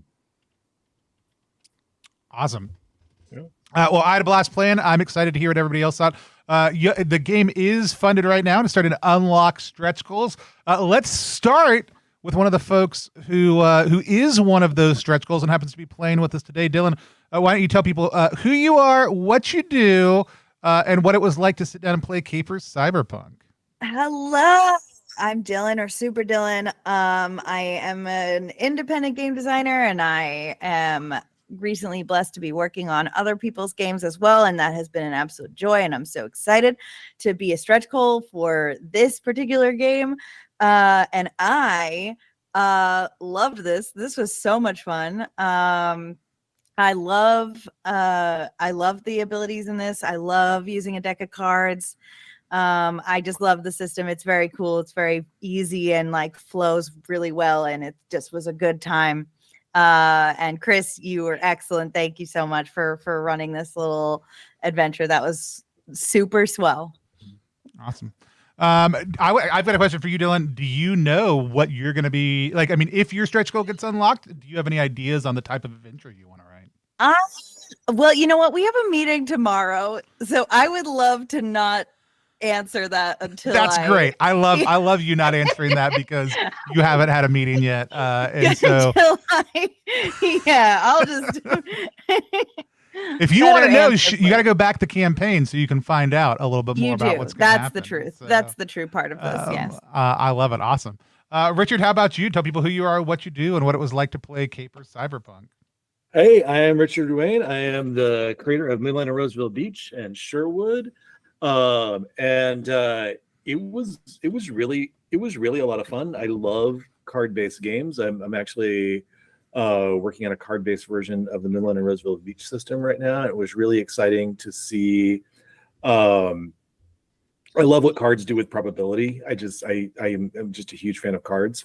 I thought the superpowers were really, once we kind of got used to some of the terminology, it was really straightforward.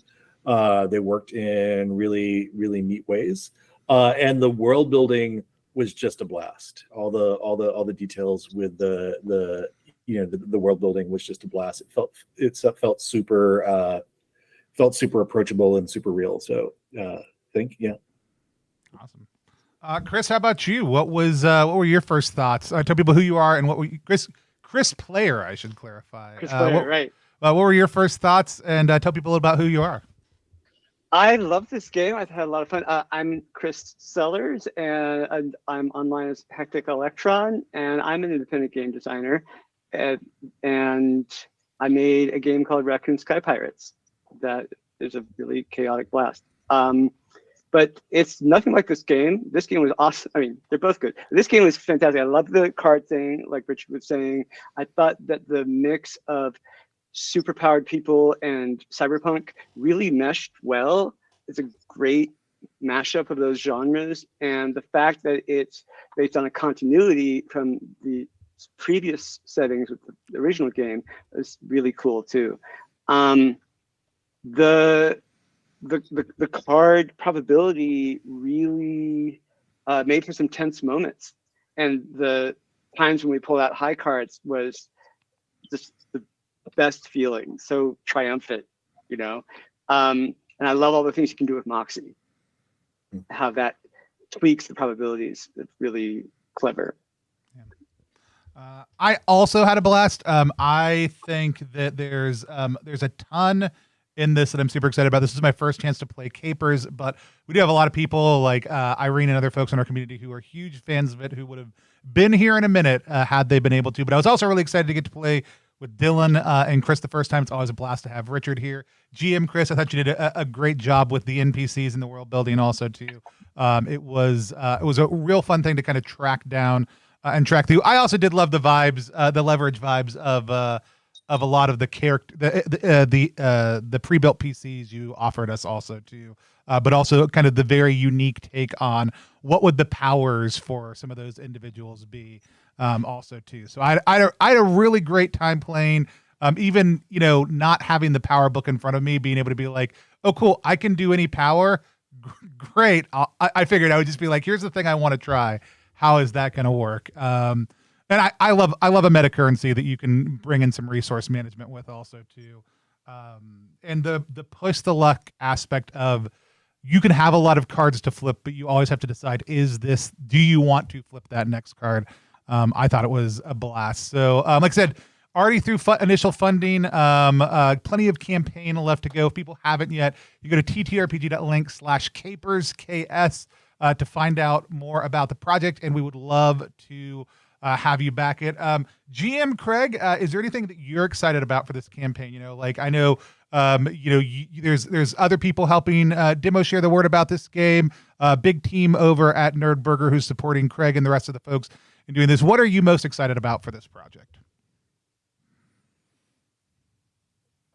Or supporting Chris, right? Do what? No, I said Chris, not Craig. Supporting Craig, like Sorry. Yeah. So no, GM Chris. Sorry. What are you most excited about for this? Yeah. I'm excited that we get to. I'm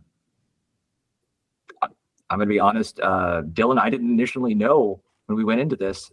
First off, that I was going to be playing with you, which was awesome because I've followed you on Twitter for a while, so getting to meet you was a thrill. And also, I didn't know you were going to be writing for the campaign, which is even cooler. Which I think the stretch goal for that is 12,000. Is it 12,000? I think it's so. 12,000. Yeah. So I've been super excited that I got to run this for people. Like I said, Capers is my favorite system of any RPG that I've ever played. I am a huge Capers fanboy and Nerdburger fanboy. I'm really looking forward to seeing. This feels like a capstone sort of for the setting that Craig initially created, going from the first one to Noir, which was the second one set in the 40s, and then there was Covert, which was set in the 60s, and then we have this one, which is set in the 2020s. So getting to see how the world changed and the effect that Capers had on the world, which is built into, they touch upon in the book, like sort of like the history of Capers, and like having that sort of meta narrative is really exciting. And just getting to see all the fun things that players can do with the powers and like the way that they use them and the cyberware, and other things which we didn't even get to touch on. But there's so much more in the book. Ideas for GMs to use. I'm really looking forward to seeing, for those of you who aren't, I would encourage you to join the Nerdburger Discord and, post your caper stories or any other stories you have. That's awesome. That's what. You normally for Craig's things, you can also back the previous products too. So if you want any of the previous Capers products that have come out, you can back those too. And then Capers Pirates, which I helped write a bunch for, is a previous product. It's only $5 on Drive-Thru-RPG. Feel free to do that as well, because I wrote the adventure for that. And that was a lot of fun as well. So awesome. Amazing. Love it. Super excited to see what's coming of it. Love the continuity that's getting built. And all of my screen stuff is falling apart. I don't know what's happening. There we go. Yeah, we're frozen. Yep. Perfect timing. Oh, no. It's all right. I think we'll be back or we won't. Either you can hear us or you can't. There's lots of great stuff coming up. My computer will be back to normal in the next day or two, making everything work. But until next time, if you can see us, we're all just going to wave at the screen until I hopefully take us offline, because my display stuff all stopped working, and it doesn't even look like I can transfer screen. So I'm just going to hit end screen.